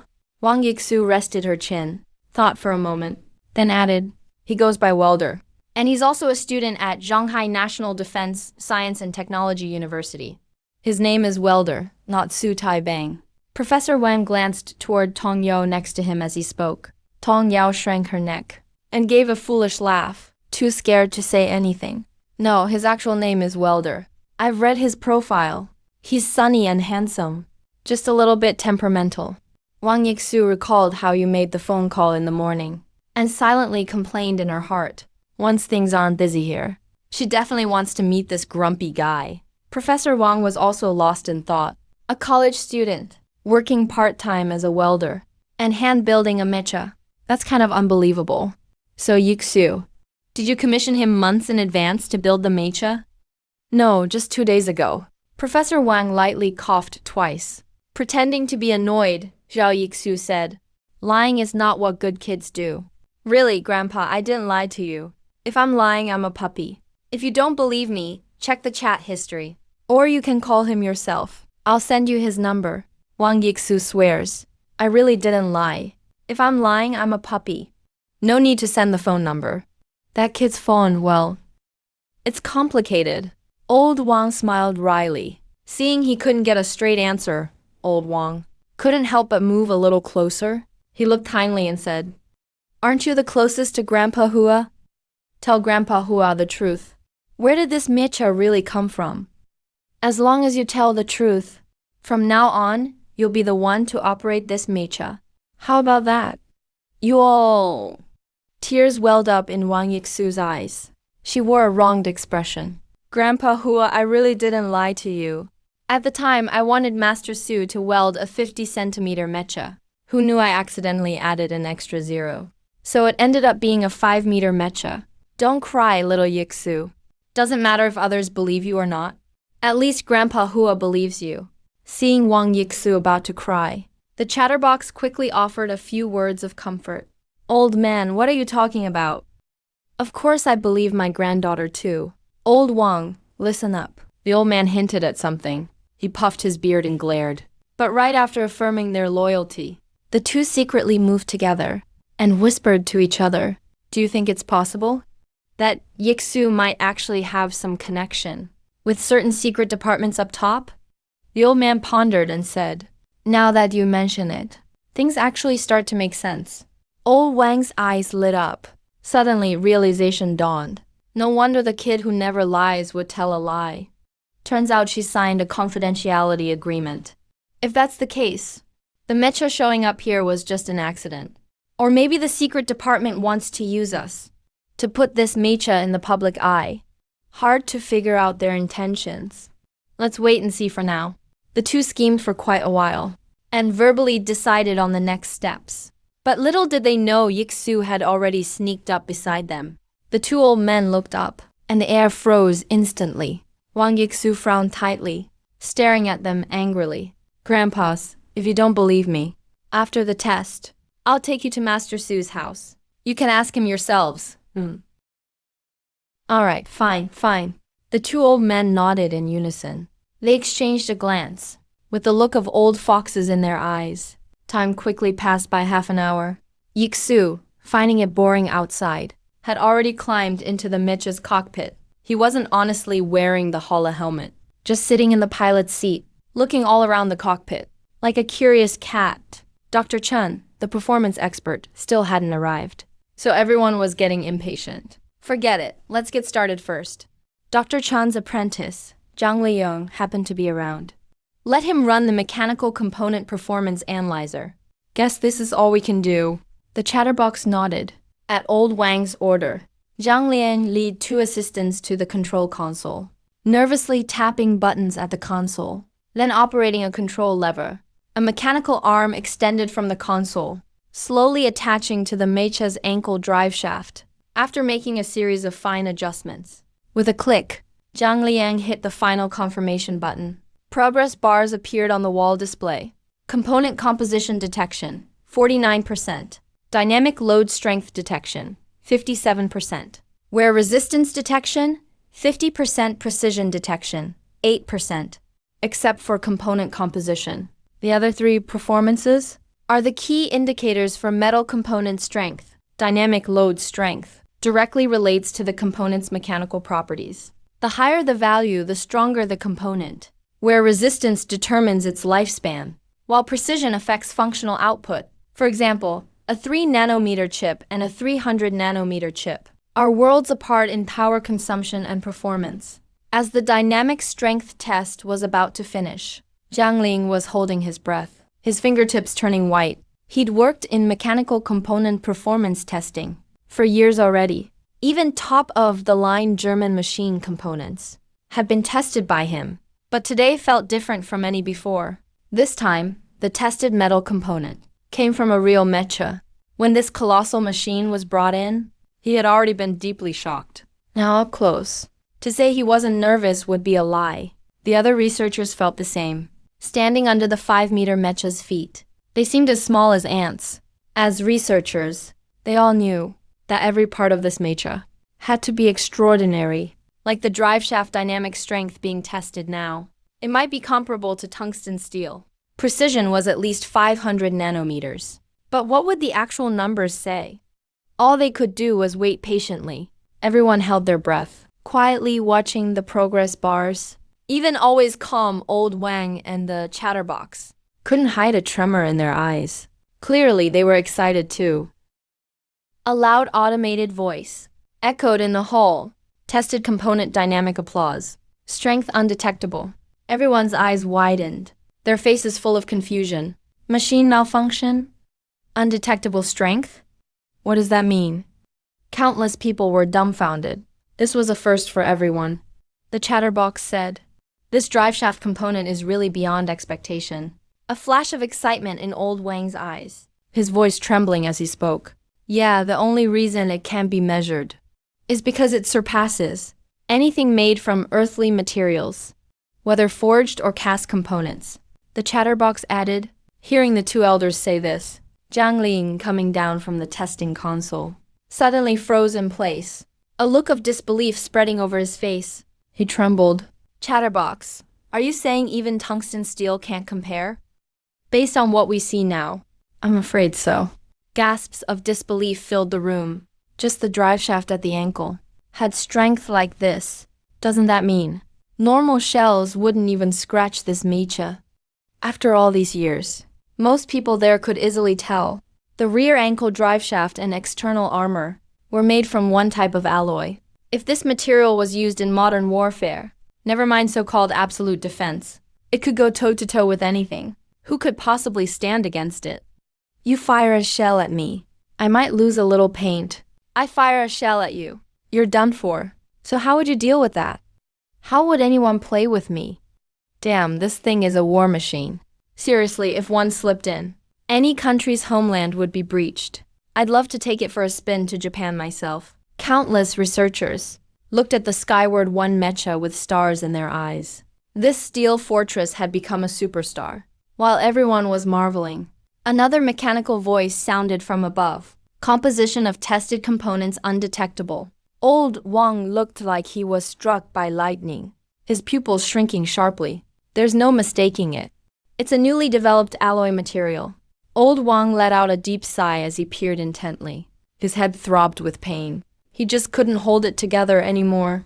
Today's structural performance testing is practically draining his life.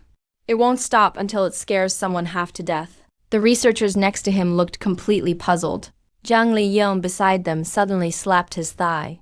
A look of realization flashed across his face. He quickly explained to everyone, if these two values can't be detected, that means the internal materials of this mechanical structure, the molecular structure, the attenuation wavelength, are outside the usual detection range. In other words, the energy density is too high, so the instruments can't measure it. To put it more plainly, this structure is made from an extremely robust new alloy material, manufactured into shape. Frankly speaking, if this material were submitted for the Nobel Prize in Physics, it'd be a sure win. Everyone was utterly stunned when they heard the last sentence. Their gazes were numb and spaced out. Their expressions looked somewhat blank. This Mecha is really about to break all boundaries. The Nobel Prize. That's an honor countless scientists dream of earning. Immediately, a series of voices rang out quickly. Abrasion resistance can't be detected. Precision can't be detected. Old Wang's body shuddered violently, almost unable to stand. Not even abrasion resistance can be measured. So it must be related to the alloy's own extraordinary properties. Precision can't be detected. So doesn't that mean the level of precision in this device exceeds the 1 micron limit of what the instrument can detect? Old Wang was gasping heavily through his throat, his heart pounding like crazy, blood pressure skyrocketing. He was on the verge of losing control. From another angle, the performance of the materials that make up this structure, plus the precision in manufacturing, have both reached a level that no known structure on Blue Star can achieve. To put it plainly, it's absolutely game-changing. A fierce light burst from Old Wang's eyes, the corners of his mouth gradually curling up. His aged face broke into loud laughter. His laughter grew louder and louder, a healthy flush rising on his wrinkled cheeks. Several warm tears slipped from his eyes. There's hope for the nation's rise. Even the chatterbox couldn't help but tear up. His chin trembled slightly. His nose felt sour. As long as this new alloy material and ultrafine manufacturing techniques can be used widely, many defense industries could be totally renewed. It could achieve a generational leap in progress in a short time. Forget about the Yankees. Even the whole Western Alliance would get crushed head-on. Just imagine if someone let his dog hang out at your doorstep every day, showing off and flaunting. Then you finally have a Gatling gun in your hands. Aren't you going to take him out? The indoor testing ground erupted in wild cheers. Applause and screams resounded one after another. It felt like they could blow the roof off. Not just Old Wang and Old Hua. Everyone was enthusiastically cheering, faces full of excitement. as witnesses to the mysterious alloy and precision manufacturing technology. The very first batch of observers. They were honored beyond measure. Now they'd have stories to brag to their wives and kids about. Enough to tell for years. The cheers slowly faded, but smiles still lingered on everyone's faces. Just then, a Maybach parked outside the testing ground's main entrance. A fingerprint recognition system sounded off, and the door clicked open. Dr. Chen, sporting permed hair and a leather jacket, carried a black box in hand, striding over confidently. He wasn't wearing the research-based uniform from Shanghai Military Science Center. The moment he saw the red Mecha in the test field, he gasped in surprise. Such a huge model. Wow, it's so beautiful. Where did you get this? Is it from the Brits or the John Bulls? He quickly strode to the Mecha's calf, looking up in awe, his eyes full of fascination. Wow, it's stunning. Even the Brits might not be able to craft something this refined. His eyes darted around, then suddenly lit up. It must be from the Germans. Only the mighty German war machines could make such a magnificent and detailed model. Hey, why isn't anyone saying anything? Noticing everyone staring at him, Dr. Chen felt a hint of puzzlement flash in his eyes. Dr. Chen, the name of this Mecha is Skyfall 1. It's a Mecha made right here in our country. It's not from your so-called Yankees or John Bulls, nor from German war machines. Han Yao glared with obvious hostility, a cold smile on her lips. If you love foreign stuff so much, then just go. Don't bother coming back. Our country doesn't welcome you. Tong Yao, are you picking a fight on purpose? Dr. Chen instantly furrowed his brow, rage rising within him. Come on. He's a materials science PhD who studied abroad. And being scolded face to face by an 18-year-old girl, where does that leave his pride? Yes, I'm picking a fight on purpose. Got a problem with that? Tong Yao's lips curled into a mocking smile, waving her phone, eyes full of provocation. Dr. Chen glared, his anger almost erupting but stuck in his chest, barely keeping himself from lashing out. He nearly injured himself from holding in his rage. This little rascal Tong Yao had stolen his account, copying over tons of his chat records and other stuff. She took everything, and if any of it goes public, his reputation will definitely take a hit. Dr. Chen stared at Tong Yao's provocative look. So angry he clenched his teeth until they nearly broke. He raged silently inside his mind. Forget it. Don't get mad. No need to stoop to her level. Dr. Chen gulped air, breathing heavily, adjusting his emotions on his own. He knew that throwing a tantrum would only make this little brat even more smug. Dr. Chen, Tong Yao is still young. She doesn't know any better. Don't take it to heart. Old Wang walked over, smiling. And this Mecha was made right here in our country. We just finished the ankle transmission and rear axle performance testing. All the results came up as cannot be detected. Cannot be detected. No way. Dr. Chen looked confused, glancing at the large screen on the wall. As for the Mecha term Old Wang used, he automatically assumed it meant a model Mecha. The idea of an actual Mecha seemed too far-fetched. A 100% progress bar, with cannot be detected displayed right next to it, looked incredibly striking. How could this happen? When did our country ever manage to produce super components that can't be detected? Dr. Chen looked at Zhang Liang. Young Zhang, did you forget to calibrate the instruments before testing? Master, I did the calibration. Everything was done according to standard procedures. Zhang Liang replied seriously. Still, that can't be right. I bet the instruments are malfunctioning. Master, the instruments were fine at noon. They shouldn't be broken now. Are you teaching me how to do my job? Dr. Chen shot Zhang Liang a cold glare, with anger already burning in his heart. Now Zhang Liang actually dares to doubt his judgment. Just a mere intern. Even dares to point fingers in front of him. They've all learned bad habits from Tong Yao. Dr. Chen looked around.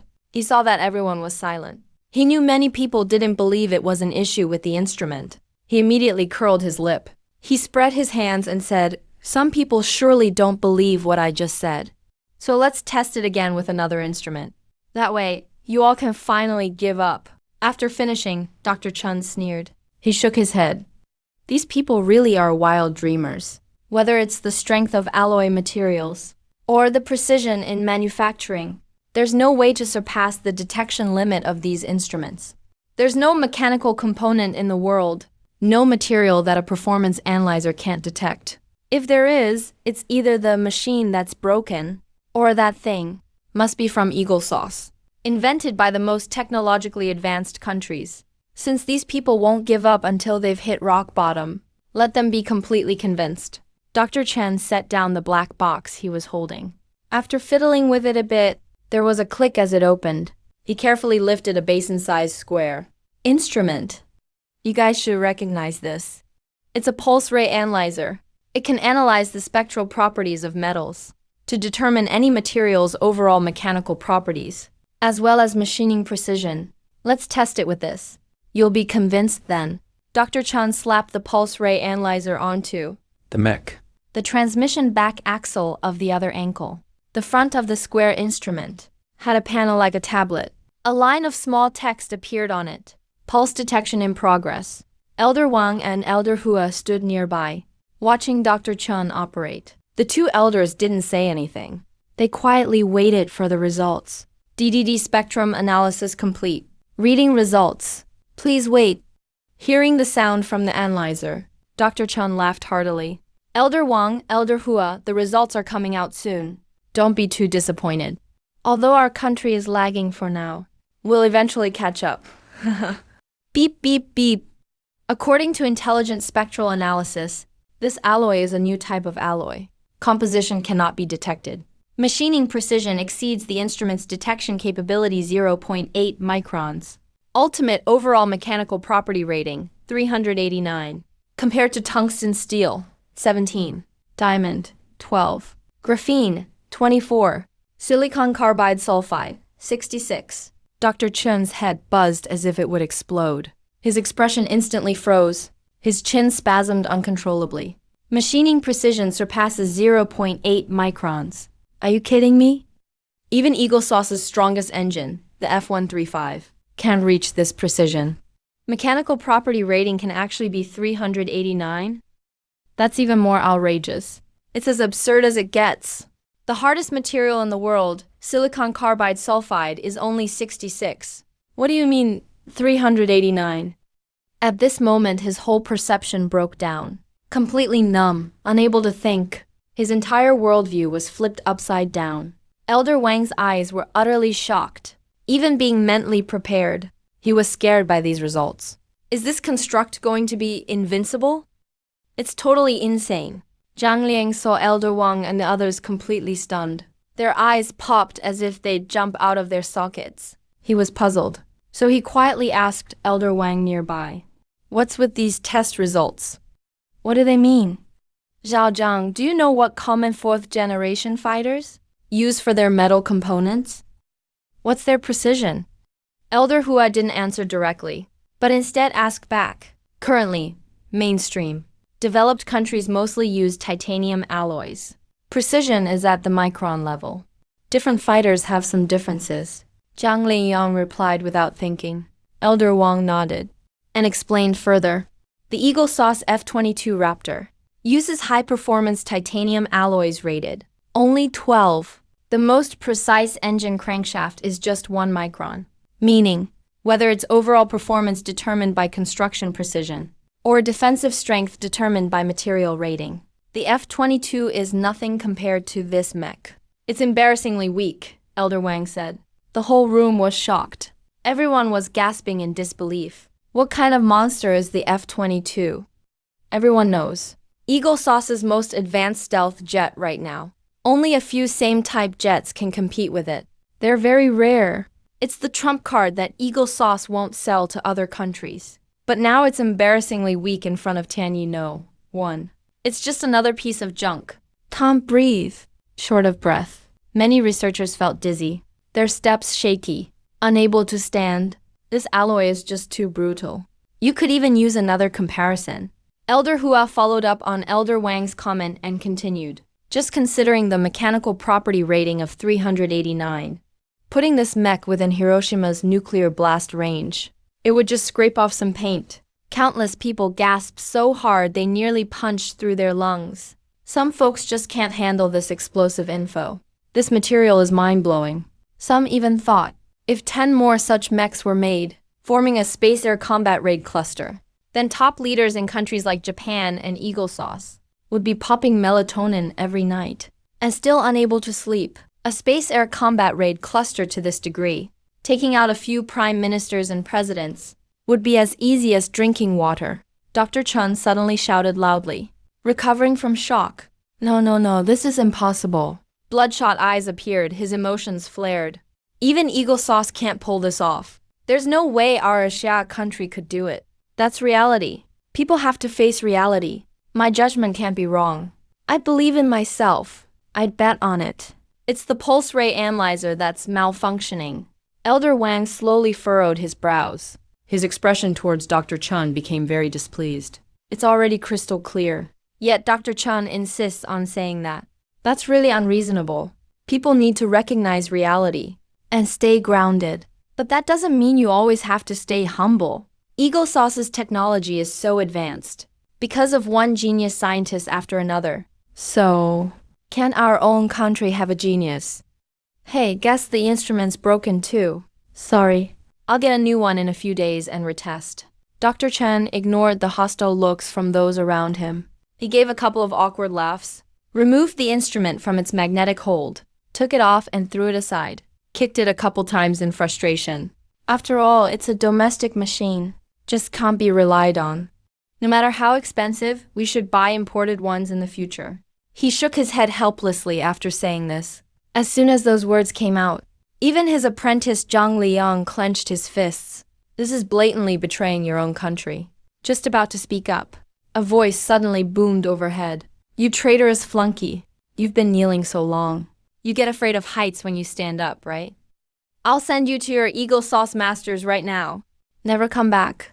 The voice came from the mech's audio communication system above, though it sounded mechanical. It was still obvious it was Wang Yixu speaking.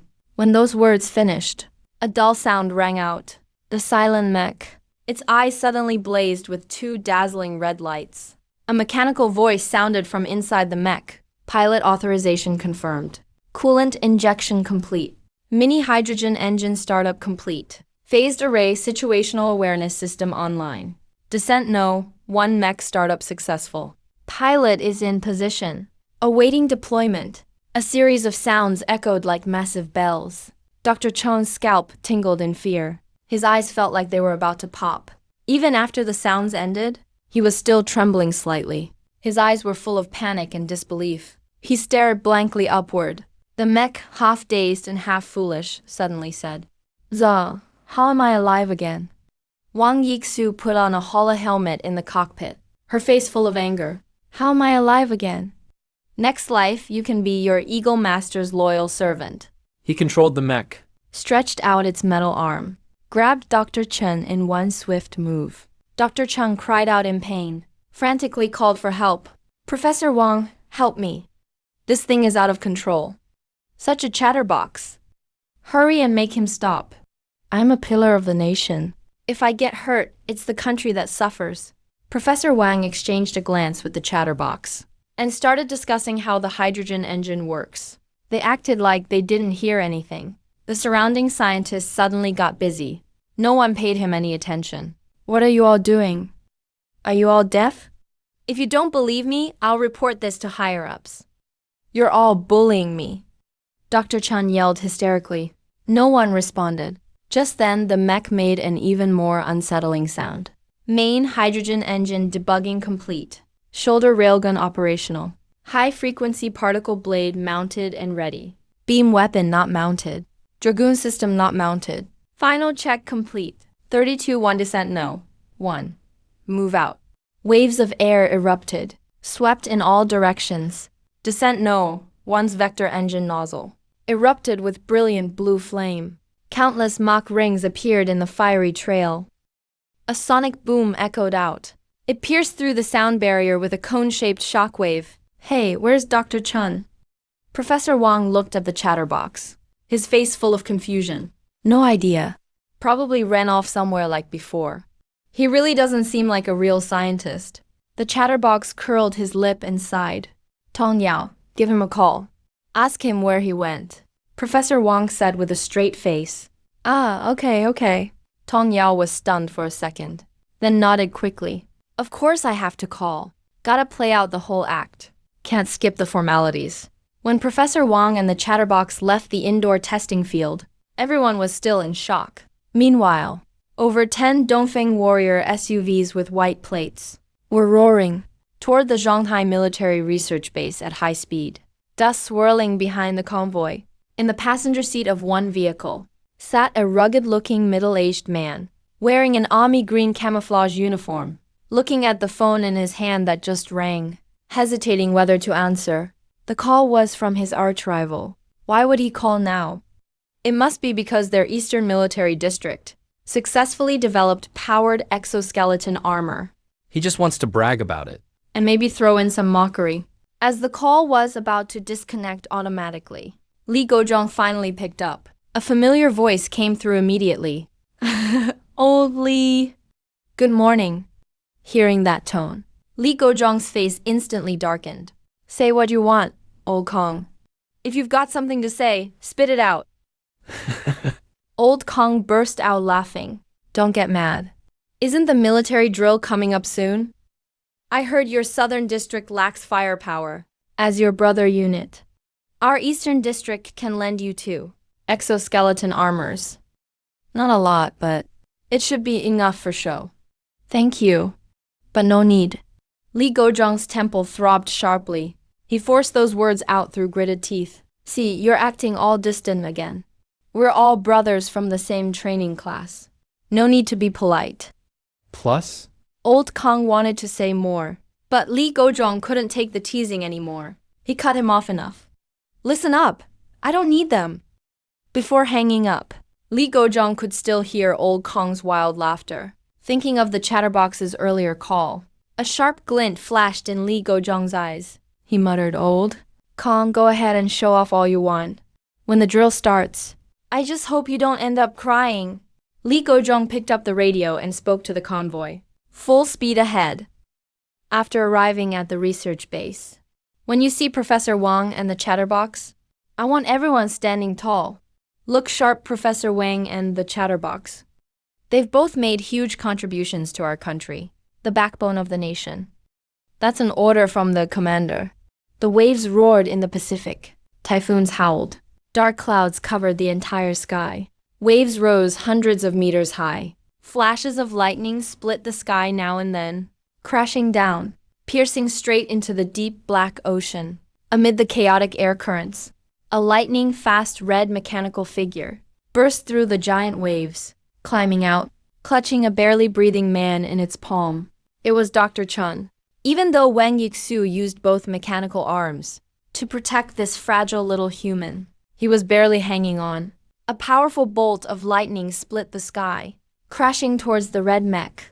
Wang Yixu, glancing at the flashing red warnings on her screen, immediately fired up extra thrust and pulled out of the area, disappearing into the storm. 1 hour later, England, Alaska, the red mech skimmed across the deserted wilderness, flying at low altitude, finally arrived above a boundless primordial forest. With a boom, the mech landed steadily in the valley, startling a wave of wild animal cries. Wang Yixu checked Dr. Chun was still alive. She controlled the mech and set Dr. Chun down on a huge boulder, opened the cockpit hatch, and leaned halfway out. Dr. Chen, didn't you say you wanted to see your British master? See, it took me less than an hour to get you here. No need to thank me. With that, Wang Yixu waved politely and said goodbye forever. The cockpit hatch clicked shut. The ground trembled. Fierce blue flames shot from the mech's back, engines blazing at full force. In an instant, the red mech vanished into the sky. Dr. Chun stared in the direction where the mech had disappeared, dazed. After a long time, he shivered violently. Oh my God, this place is way too remote. This can't be England. Where am I? How could you all treat me like this? Dr. Chun wore a look of utter misery. Hearing the wild animal cries around him, he lost control of himself once again. Sitting on the massive rock, resting a while to stabilize himself, he let out a deep breath. His eyes slowly steeled with determination. I have to survive. Luckily, I watch Man vs. Wild a lot. Finally, it's coming in handy. Bear Grylls and Daguo, the Aussie guy. You all need to bless me to survive. On the way back, Wang Yixu didn't fly as she did on the way here. No restricted airspace flight. Instead, she shot straight up into space. Taking this route saves about 10 minutes. The fiery red mech, with a conical sonic boom, blasted a shocking thunder across the sky. As if tearing open the sky itself, it shot straight into the clouds, quickly reaching suborbital altitude. Meanwhile, the Eagle's Air Defense Command turned into a chaotic mess. Restricted zone air defense radar showed there was a suspected mini rocket in Alaska, launched at a supersonic speed 3 times the speed of sound. Incredibly fast, quickly reaching Mach 5. The movement was erratic. The radar soon lost the target. The defense minister thought hard for a long time, finally determined it was unlikely to be an ICBM launch. It's basically certain that it's the space agency launching a rocket. But by protocol, they should notify ground defense departments in advance. The defense minister was a bit upset. Launching a rocket is a big deal and they didn't report it. Clearly, they don't take our department seriously. So a call was made to the space agency. Hello, this is the space agency. Hey, I'm from Air Defense. Calling to give you a verbal notification. You space guys are headed to military court. Shit, you smoked too much weed? What nonsense. You launched a satellite this time, but didn't report to our department as usual. Aren't you afraid of causing a nationwide panic? No. We have no recent launch missions. Don't talk bullshit and accuse us without proof. Radar data is all recorded. I guess you and the space agency need to see the coffin before you cry. We're taking this to the military court. Go ahead, space agency. What, you think we're scared of you? You bunch of ground-crawling dung beetles. This isn't over. Damn dial tone. Hung up. The people in air defense were all seeing red. The director of air defense got angrier the more he thought about it. Thinking briefly, he made a call to the Pentagon. Hello? Get me General Austin. Here's the thing, General. Just now, the radar detected an unknown rocket launching from Alaska. We suspect there's a traitor in the Space Department, collaborating with foreign spies, trying to use this new space route to steal our nation's core secrets. A cold gasp from the other end of the line. Extremely shocked, Zhonghai Military Science Research Base. 10 Dongfeng warriors rolled into the base gate in force. The on-duty guard stood ramrod straight, with a solemn look, snappily saluted. A few minutes later, Li Gozhong led more than 20 officers into the reception hall. Elder Wang and the Chatterbox, along with the leaders of relevant base departments, all stood up to greet them. Li Gozhong saw this, and immediately became flustered, quickly jogged forward. Even though his rank was high, he's not qualified to make the elders stand up to welcome him. Elder Wang Chatterbox. Please, you two, don't embarrass me like this. Li Gozhong stepped forward and shook hands with Elder Wang and Chatterbox in turn. Nervously said, when you two were in service. I wasn't even born yet. If you're always this polite in the future, I won't come next time. PFFFHH. Elder Wang and Chatterbox exchanged a glance. Both burst out laughing. Gozhong, you're still as cheeky as always. Just like when you were a kid. Elder Wang looked at the thick-browed, big-eyed Li Gozhong, eyes full of affection. Elder Wang then said, Gozhong, I already know why you're here, so does Elder Wang... Let's talk outside. Li Gozhong nodded, followed the two elders out. Once outside on open ground, Li Gozhong said directly, Elder Wang, joint military exercise is coming up. I heard the Eastern Military District prepared a secret weapon. What about us? Elder Wang smiled. They have exoskeleton armor in the east. We in the south are prepared too.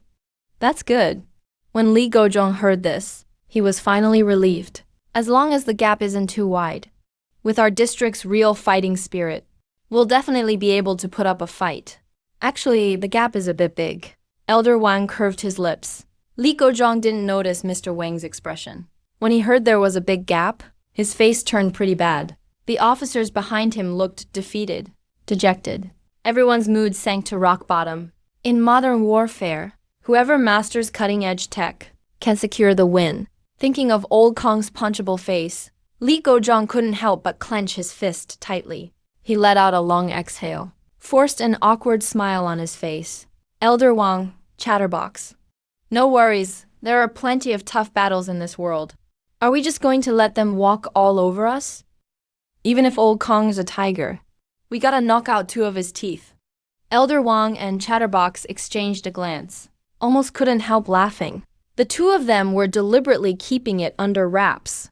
Actually, they wanted to see what this Major General Li Gozhang would do when faced with tough odds. Wanted to see his attitude.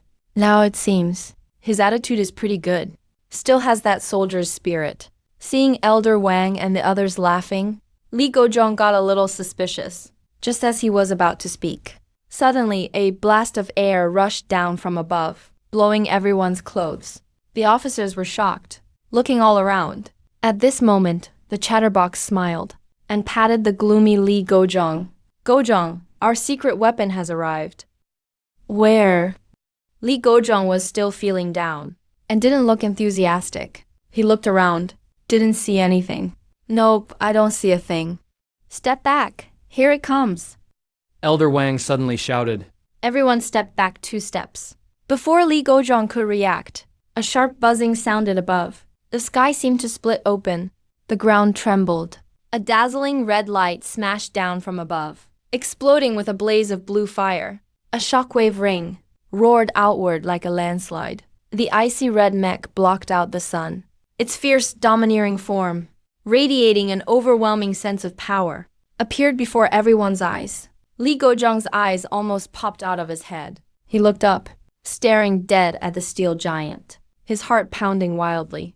Frozen in place like a statue, the 20-some officers and 10-some guards behind him were all in shock, mouths wide open in unison, eyes almost popping out. It took a long while for everyone to finally snap out of it. Li Gozhang was panting hard, so stunned his heart went numb. In a trembling voice, "No way! It's actually a mech!" Maybe it was too much. He wanted to say something to ease the tension. Out of nowhere, Li Gozhang blurted out another line. "Can this thing actually fight?" "Gozhang, what you mean is, you want to see how it performs in combat, right?" Elder Wang stroked his beard and asked with a smile. Yes, that's exactly it." Li Gozhang nodded vigorously. "A combat test for the mech. That would be a first for me." "All right, I'll arrange that." Elder Wang took out his phone and called Wang Yixu. Briefly explained the task. Wang Yixu, inside the mech, was just about to stop when she heard her grandfather say that the leaders wanted to conduct a live-fire test. He couldn't help but pout. He had already tested it in the Forbidden Zone's track. It worked really well. As long as you lock onto the target with the quantum source phased array radar, the shoulder-mounted railgun fires. No matter what the target is, it blows up into 2 bursts of fireworks instantly. Li Gozhang called over the security officer and had them bring the vehicles around. Everyone got in, headed straight to the firing range. 10 Dongfeng warriors roared off. 20 minutes later, they arrived at the dedicated firing range of Shanghai Research Base. This is where new equipment is tested and trained. All kinds of test targets are fully equipped. By the time Li Gozhang and his group arrived, Wang Yixu had already taken a nap in the cockpit. The journey that took them 20 minutes took Yixu less than 60 seconds piloting the mech. Gozhang, this mech is named Jiangshan 1. Currently, it has 2 attack weapons. Old Wang recalled the data broadcast before liftoff and explained, according to the pre-launch audio, there should be a total of 4 types of weapons. Look over there. Old Wang pointed at the dark barrel on the mech's shoulder and said, "That's the shoulder-mounted railgun. On its back is the high-frequency particle blade. The remaining 2, the beam weapons and the dragoon system, are not installed." Taking a closer look at the Jiangshan 1 again, Li Gozhang still couldn't hide his excitement. Old Wang, developing this must have been pretty tough, right? Li Gozhang commented with emotion. To be honest with you, actually, Jiangshan 1 wasn't developed by our research center. Old Wang thought for a moment and said, the person who designed it seems to be called Su Fan, a student at Shanghai National Defense University. What? Li Gozhang was startled. His eyes went wide with shock. Old Wang, you aren't kidding me, are you? Gozhang was always a chatterbox. And added, You might not believe this. This mech from project start to completion took less than 2 days. Li Gozhong gasped hard and was suddenly speechless. His scalp tingled. His brain just couldn't process it. If someone else said this, he would have fired back immediately. But with old Wang and Hualao, those pillars of the field, there's no way they'd joke about this. Who exactly is Su Fan to be able to build such a masterpiece? Li Gozhong was more than curious now. Gozhong, which weapon should we test first? Old Wang's question interrupted Li Gozhong's thoughts. Either one is fine. I'll let you arrange it. Li Gozhong replied with a smile. Alright, then let's test the high-frequency particle blade first. Old Wang decided on the spot and picked up the phone to call Wang Yixu. Yixu, let's test the particle blade first. There are a few decommissioned T-54 tanks at range 277. Take a few swings at the front of the tanks. Let's see what happens. Don't forget to send us photos once you're done. Li Gozhong blinked in confusion over to the side, completely stunned. Cutting up to 54 tanks? The T-54's armor is made of 10-centimeter alloy steel. Ordinary missiles might not even be able to penetrate it. Li Gozhong's mouth twitched. He was obviously a bit overwhelmed. The officers who just arrived behind them all heard this, and their eyes widened in shock too. At this moment, Wang Yixu, inside the mech, replied, Grandpa, I'm going to send you a temporary visual streaming app for your phone. Install it, and I'll sync the holohelmet's feed over. You guys can just watch directly. That'll be better. Old Wang opened the app on his phone. The mech's synchronized visual feed appeared on the screen. Old Wang forwarded the app to Li Gozhong. After everyone shared it, everyone could view the visuals together. At this point, Wang Yixu yawned and said to the leaders, Watch carefully. Jiang Shen 1 drew the high-frequency particle blade from its back. The legs bent slightly. Then with a sudden burst of force boom, a big hole was blown out of the reinforced concrete ground.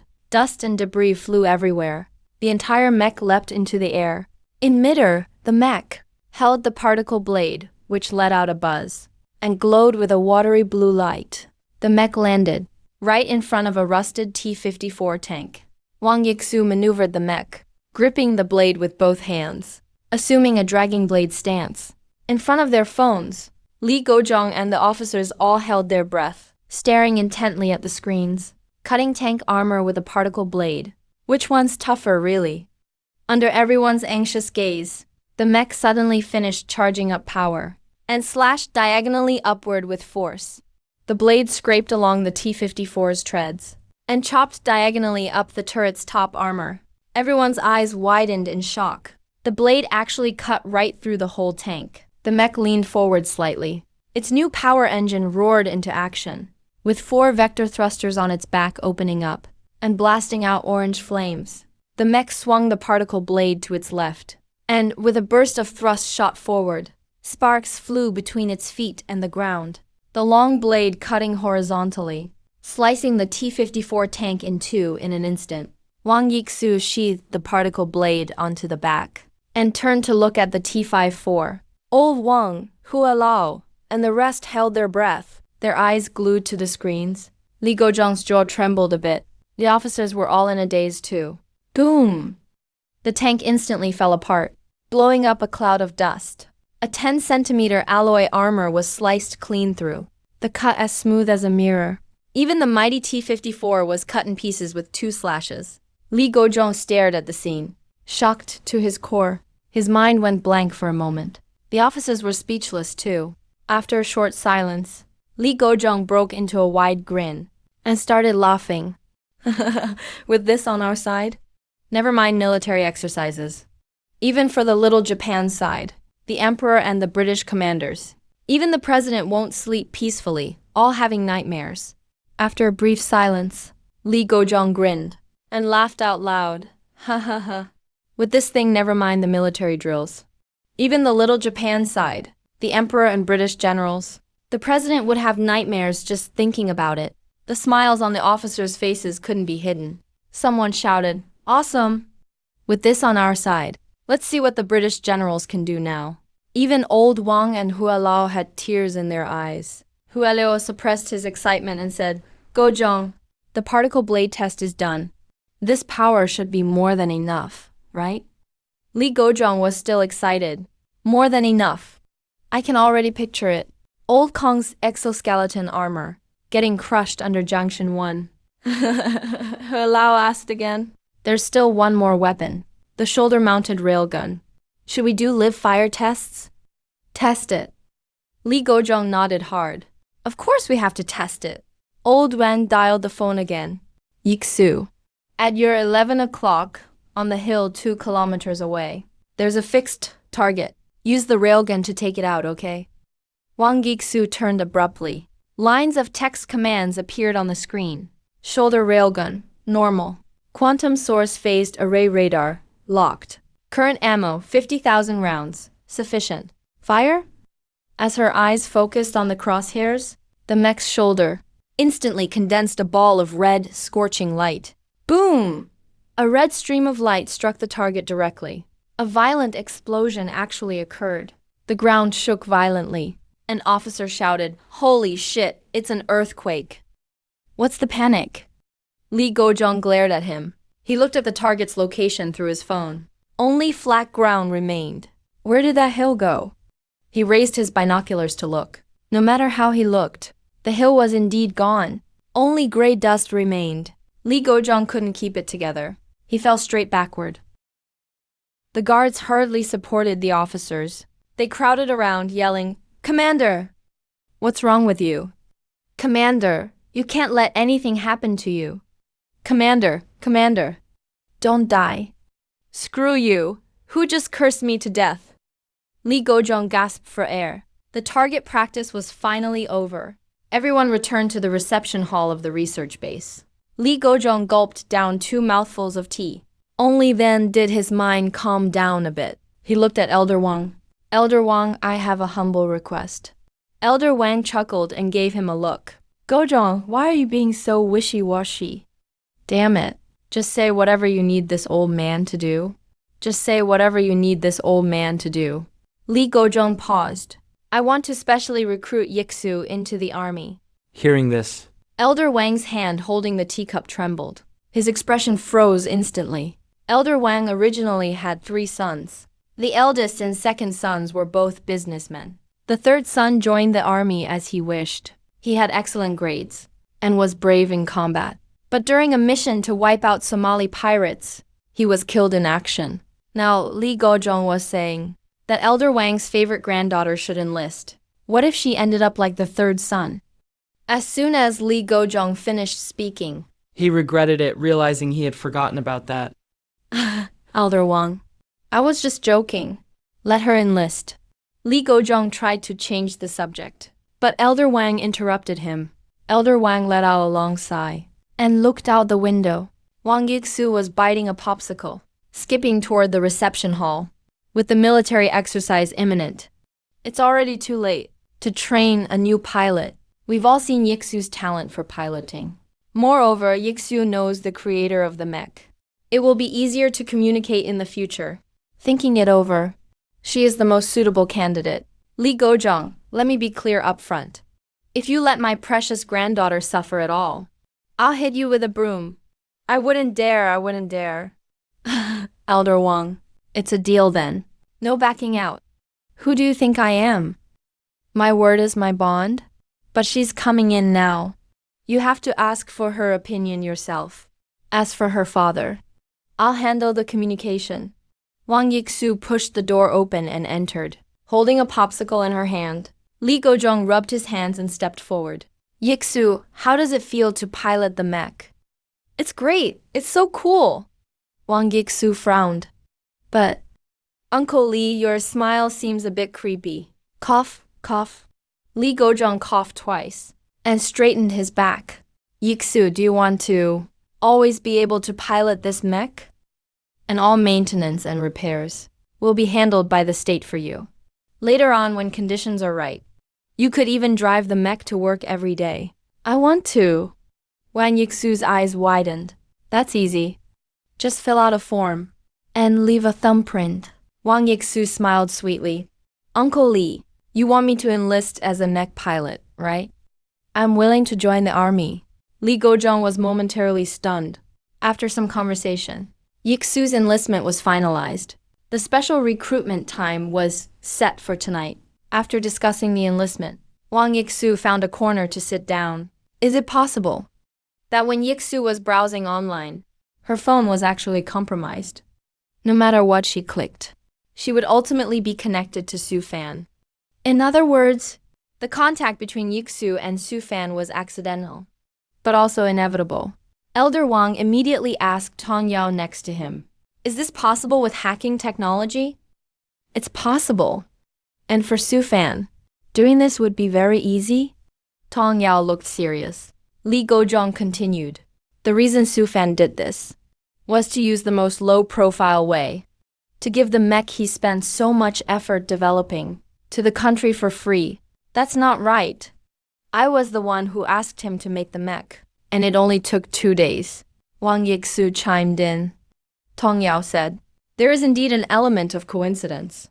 But even if the item you requested back then was a plane or a tank, he would have still gotten this mech to you.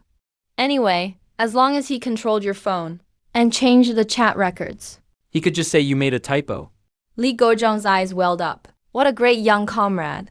In this materialistic era, there really aren't many people left who do good deeds anonymously. Li Gozhong asked Yixu again, how much did it cost in total to commission this mech? 3 million in total. I prepaid 1.5 million, and haven't had time to settle the remaining 1.5 million. Wang Yixu asked Uncle Li, does this mean anything? Li Gozhong sighed. Even for a genius, to build such a powerful mech, the cost would probably be in the tens of millions. Su Fan must have been frugal, selling everything he owned to scrape enough together to build this mech. He might even have 3 million in debts. That's why he quoted you 3 million. Perhaps he just wanted to pay off his debts. That towering image of perseverance for the country and its people faintly stood before everyone. Wang Yixu's eyes turned red. She said, I'll transfer the remaining 1.5 million. To Brother Su right now? No. Li Gozhong slapped the table. Add a 0. I'll reimburse the cost. We cannot discourage this young scientific researcher. We cannot let a hero bleed and then weep. Wang Yixu wiped away her tears, picked up her phone, and completed the transfer. In your rental apartment in the city, you saw the notification. The phone had fallen into a basin of water. Fortunately, it has IP100 waterproofing. Wang Yixu sent a WeChat message as LV Princess. Did you receive the money? You added an extra 0.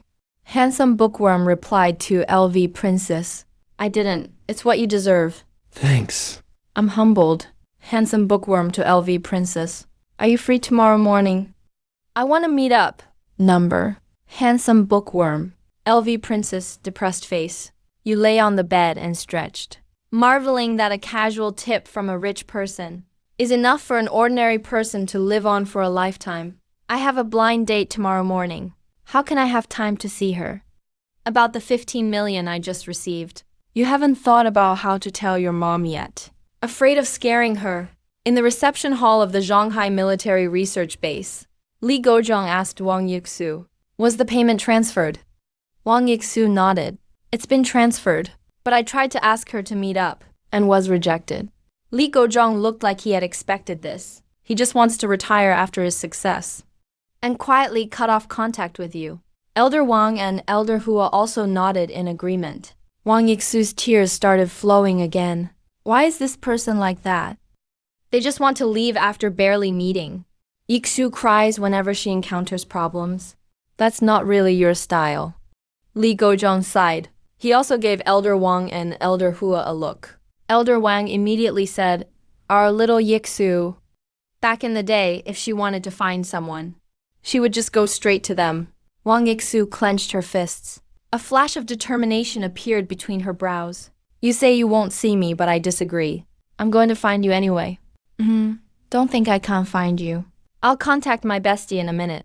She's the president of the student union at Shanghai National Defense University. She'd definitely find out your whereabouts. There's no way you can escape my grasp. She suddenly noticed the three exchanging glances. She frowned and said, Grandpa. Grandpa Hua, Uncle Li. Why do you all look like you've succeeded in some sneaky plan? Elder Wang squinted and smiled. Did we? I don't think so. The three bowed their heads and whispered, so what if he's a genius? There's a saying, even heroes can't resist lovely women. Let's keep an eye on Yixu. I bet he won't really get away. Once we meet, let's satisfy all his demands. Give him everything he's supposed to have. And even give what he shouldn't have. He can choose not to take it, but we can't refuse to offer it. That night, Wang Yixu filled out her enlistment application. Li Gozhong personally signed off on it. She officially became a member of the Southern Military Region and received her first mission to visit the inventor of the mechs, Su Fan. The news about mech liftoff at Yunding Manor during the day dominated the top of the charts. Main news headline, mech liftoff suspected in the eastern part of Shanghai City. Top trending on Douyin. A mysterious black tech at a research base was exposed. Mech Gundam dominates Weibo hot searches. Alien mechs invading Earth. Eyewitnesses successfully escape. Trending topic. You walk into a grand, shining hall full of doubts. At the entrance, a young female attendant bows 90 degrees to welcome you. You look around, find the customer lounge area, and walk straight over. The lounge area is empty. You think the other party is late. You sit on an Italian imported genuine leather sofa and wait for over half an hour. You feel annoyed. You can't help but pick up your phone and dial. Hello, this is Su Fan. May I ask if you've arrived yet? I got here 10 minutes ago. I'm hanging out by the Hermes counter. Bought some stuff. Just come over and help me carry them. Hermes counter, got it. You walk over to the counter. See a well-made-up girl taking photos with 7 or 8 shopping bags. You speak up.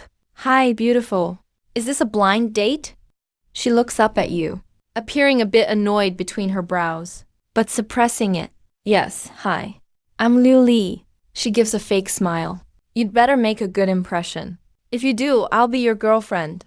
You smile without saying anything, and feel something is off. Liu Li flips her hair and tells the salesperson nearby, those 3 Christmas series bags over there.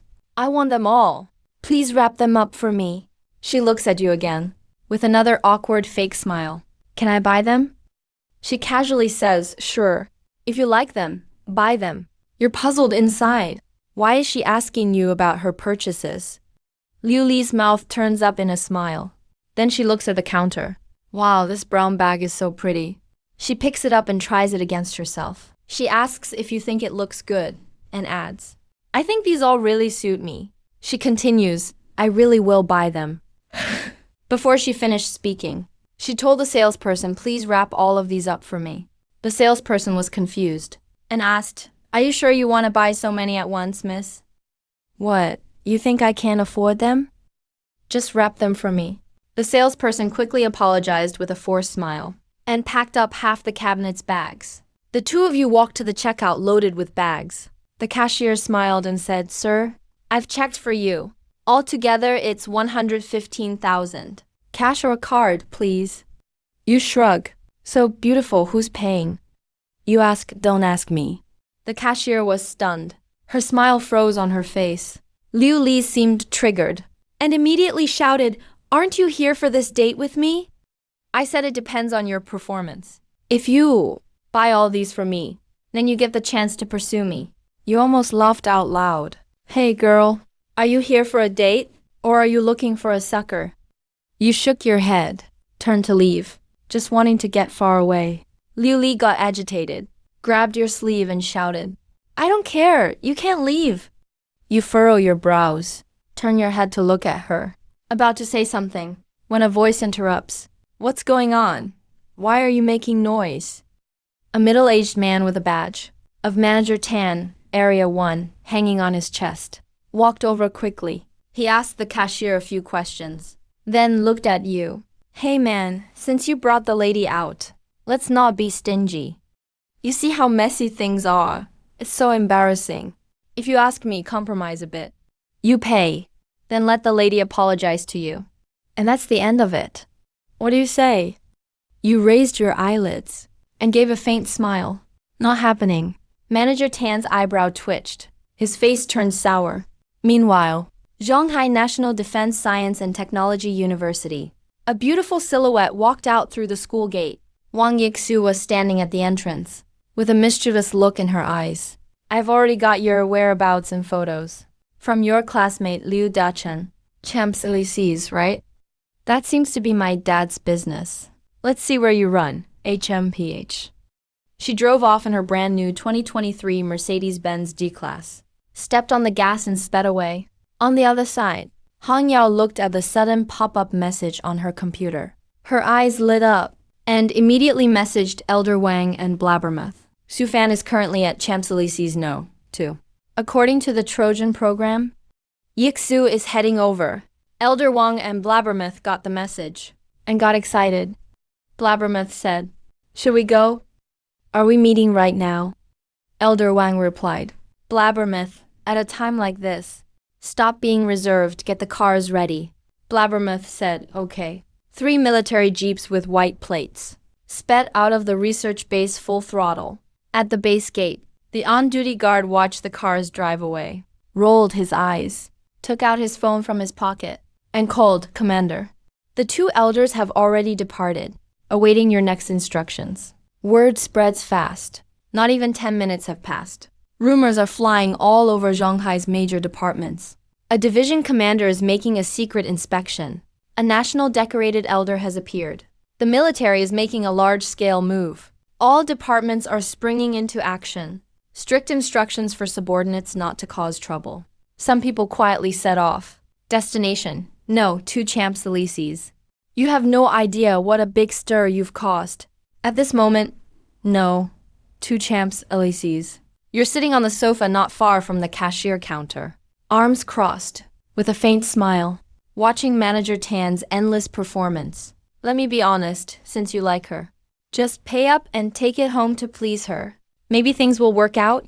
Manager Han sneers. Besides, those bags are already packed up. And you've kept us waiting so long.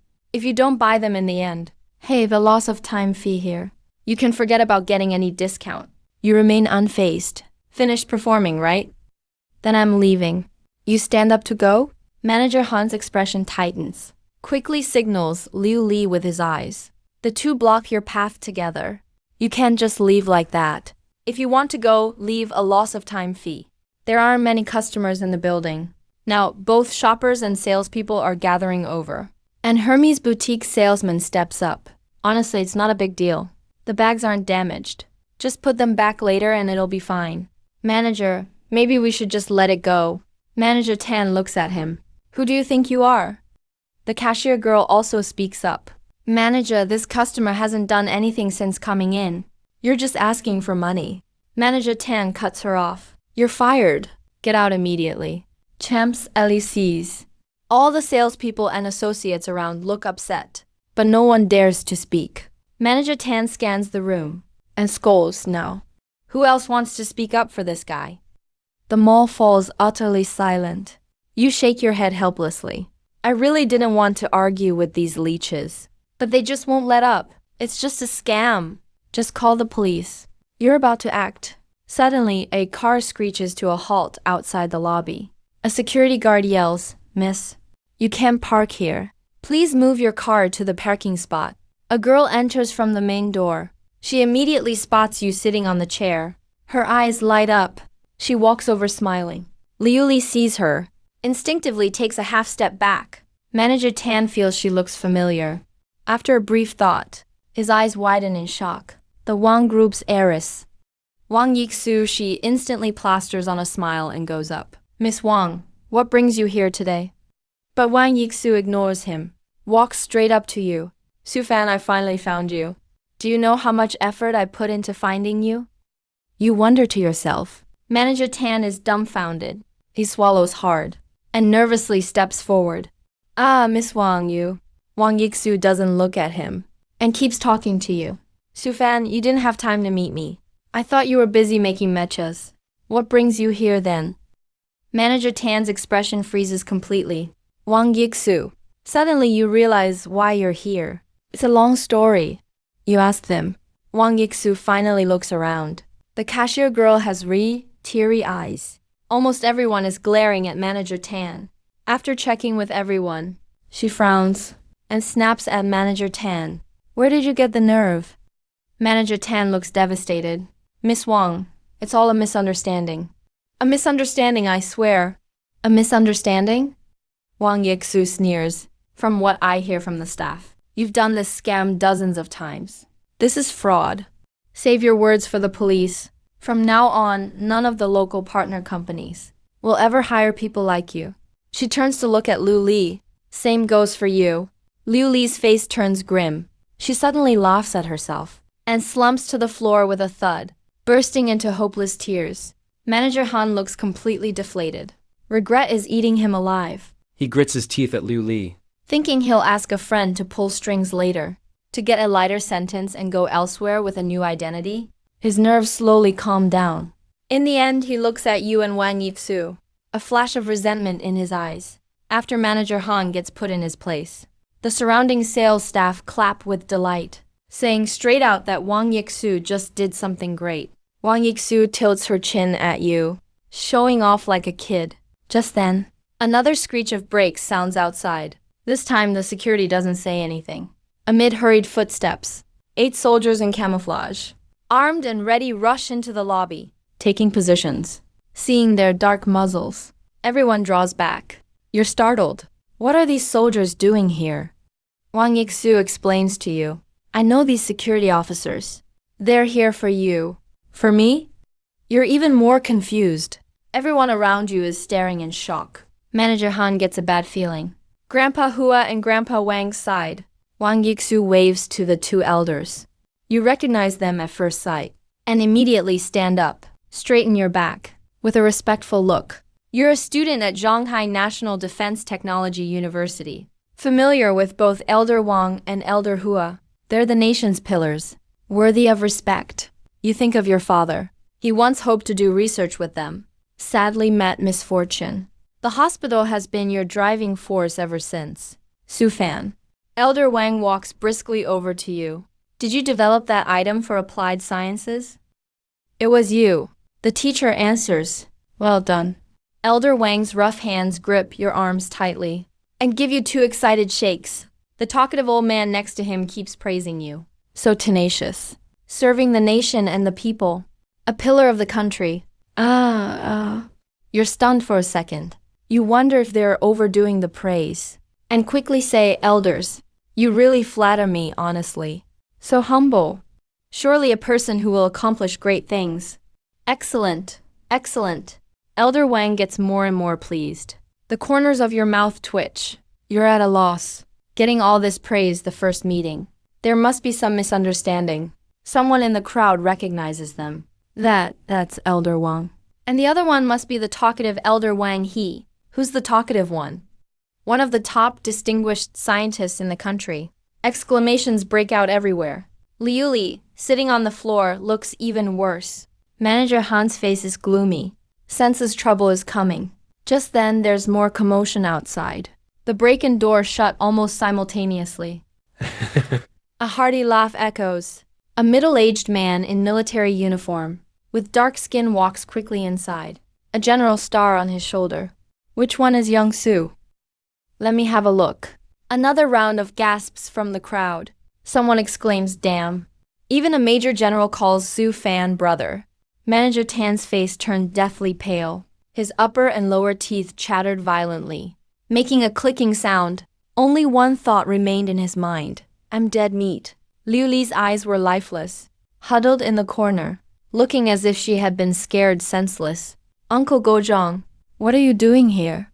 Wang Yixu called out. Little Yixu, you're here. So naturally I came too. Li Gozhang laughed heartily, walked up to you, sized you up, and gave you a gentle punch, he praised. Good lad.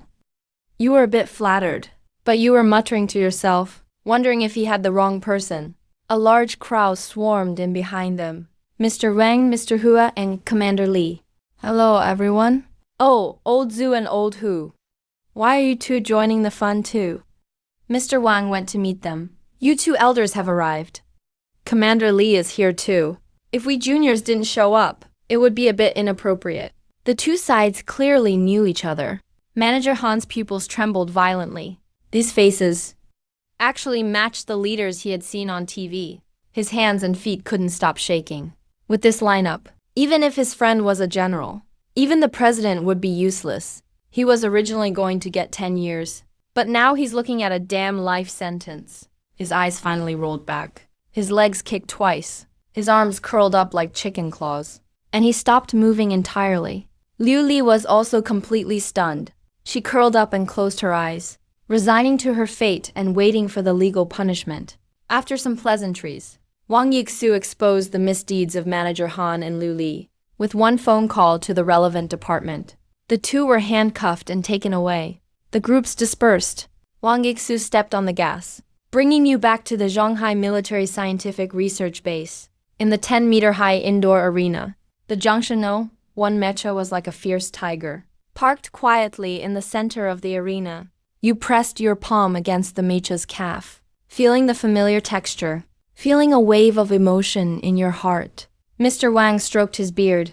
Xiao is so young, yet she could lead a team to develop such cutting-edge technology. A true young hero indeed. Are your research assistants as young as you? You paused for a moment. I don't have any assistants. Mr. Wang and Mr. Hua were both stunned. Mr. Wang squinted and smiled. Little Sue, since you don't even have a research assistant, and develop this mecha independently, you must know everything about it inside out, right? You patted the mecha's lower leg armor. Yes, I'm very familiar with this thing. Mr. Wang pointed to the mecha's ankle. In that case, could you introduce this component? You glanced at it. Oh, you mean this? This is just an ordinary casting material for the rear transmission axle. It's called carbon noble alloy. The structural strength level is around 389.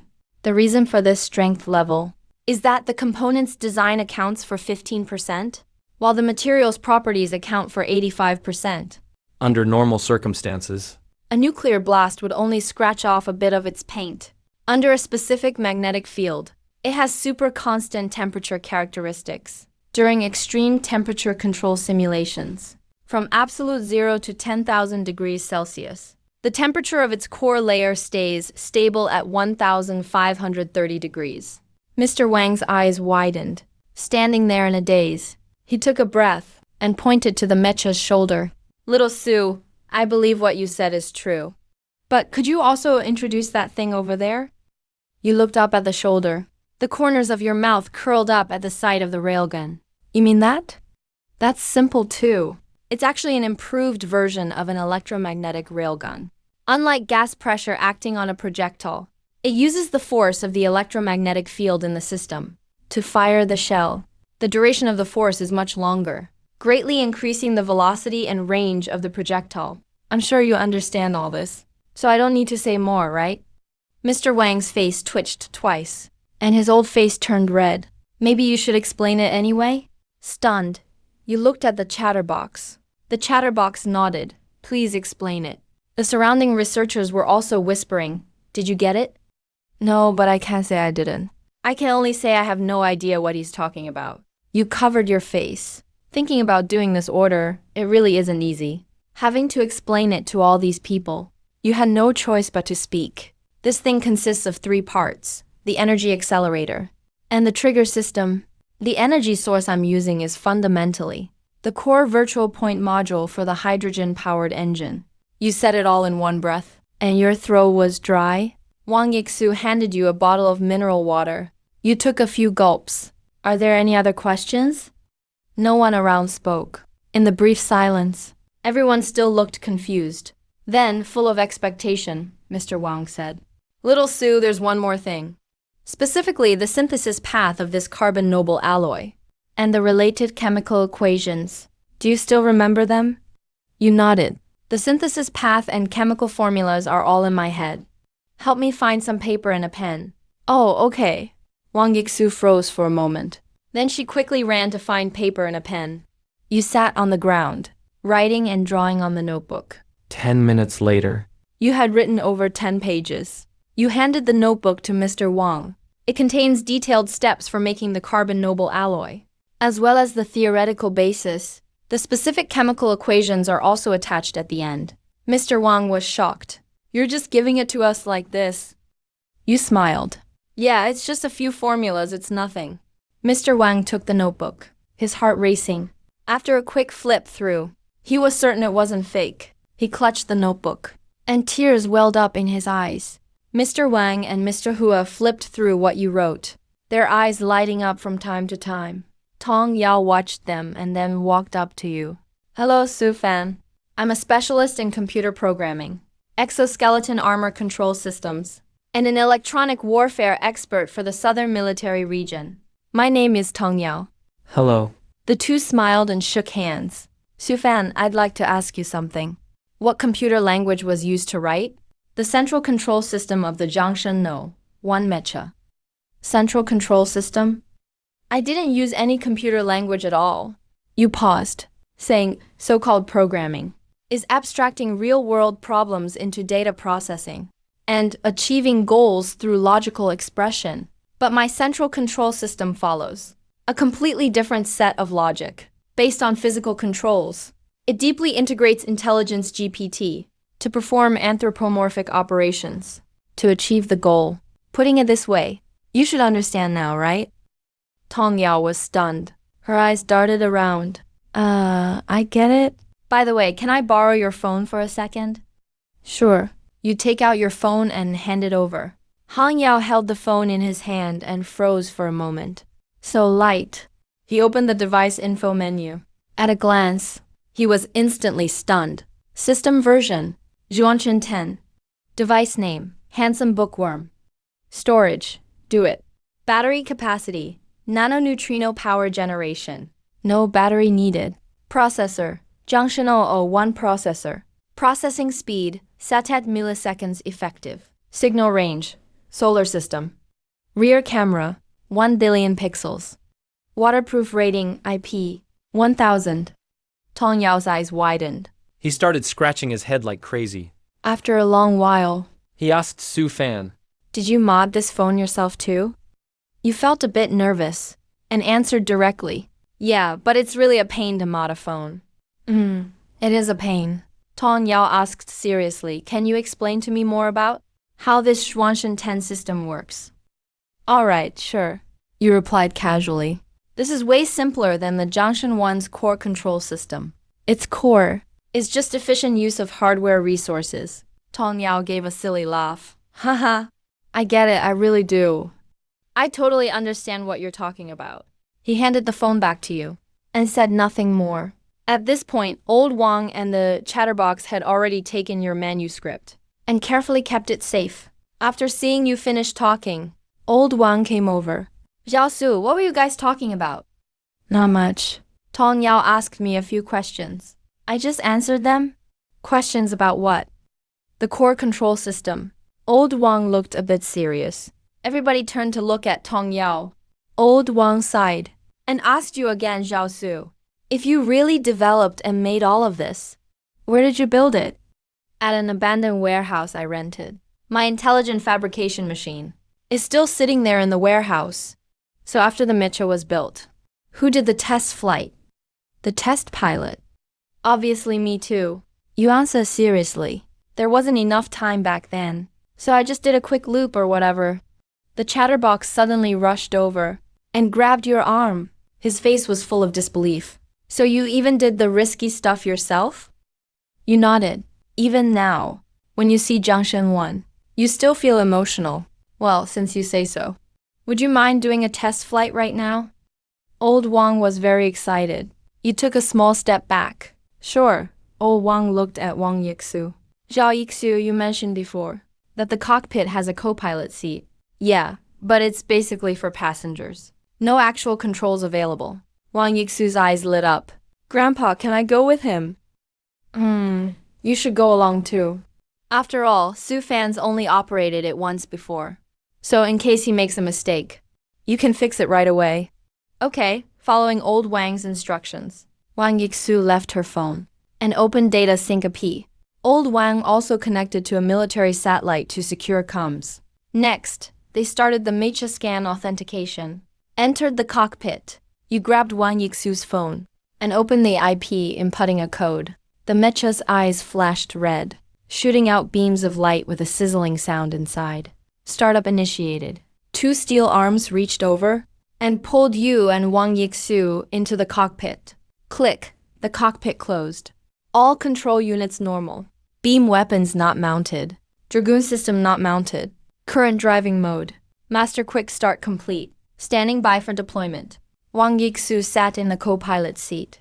It was really cramped. He looked at the prompts, feeling uneasy inside. You reminded him. Make sure your safety harness is fastened. And the buckle under the helmet too, make sure it's secure. I know, you don't have to tell me. He made sure all the safety checks were done. Sizzle. The voice connection went through to old Wang. You asked old Wang, how exactly do you want me to test it? Fly to your fullest ability. There was worry in old Wang's voice. Your eyes lit up. The holographic helmet popped up. You switched operation mode and focused on king mode. Wang Yixu's pupils contracted and stared at you. Sufan, what the heck are you doing? Can you not show off for once? Or at least let me out first. You were tuning the data and ignored him. Ding. Current driving mode switched to king stance. Control restrictions lifted. New engine limiters lifted. Weapons system restrictions lifted. Phased array danger warning disabled. Nope, I'm getting out. I'm getting out. Wang Yixu felt a chill down his spine. He shouted loudly in shock. All assisted driving features were turned off. The Mecha's performance was maxed out in all areas. This was basically flirting with death. But the only response he got was the Mecha's prompt echoing inside. Junction 1. Take off. You shook your head. No time left. You yanked the controls hard. Jets spat fire from the vector nozzles. The Mecha blasted forward horizontally. The force pressed you into your seat. Wang Yixu was so panicked by the pressure. Golden sparks flew between his shoes and the floor, showering the scientists nearby. Burn holes appeared in their clothes. As soon as you left the testing grounds, you pressed the climb button, pulling the levers with both hands. The Mecha faced upward, taking off in an instant. A sonic boom exploded, 100 meters off the ground, breaking the sound barrier instantly. The deafening roar made the base's glass windows rattle and shake. Flower pots on the windowsills crashed and shattered on the ground. Old Wang and the others covered their ears. They only relaxed after the sound faded away. Old Wang sighed. He's still too young. Too impatient, not steady enough. The chatterbox reminded old Wang. Let's pull up all his current data. Old Wang placed Wang Yixu's phone in front of everyone. The screen showed a blue and white sky, clouds looming closer, with a data panel at the bottom right. Current mode, king mode, combined thrust 1,100 kilonewtons plus. No low thrust data provided under king mode. Body temperature, 1,000 degrees Celsius. Speed, Mach 10. Status, everything normal. This is what you call normal? A chorus of people gasped in shock. One by one, they all had their jaws drop.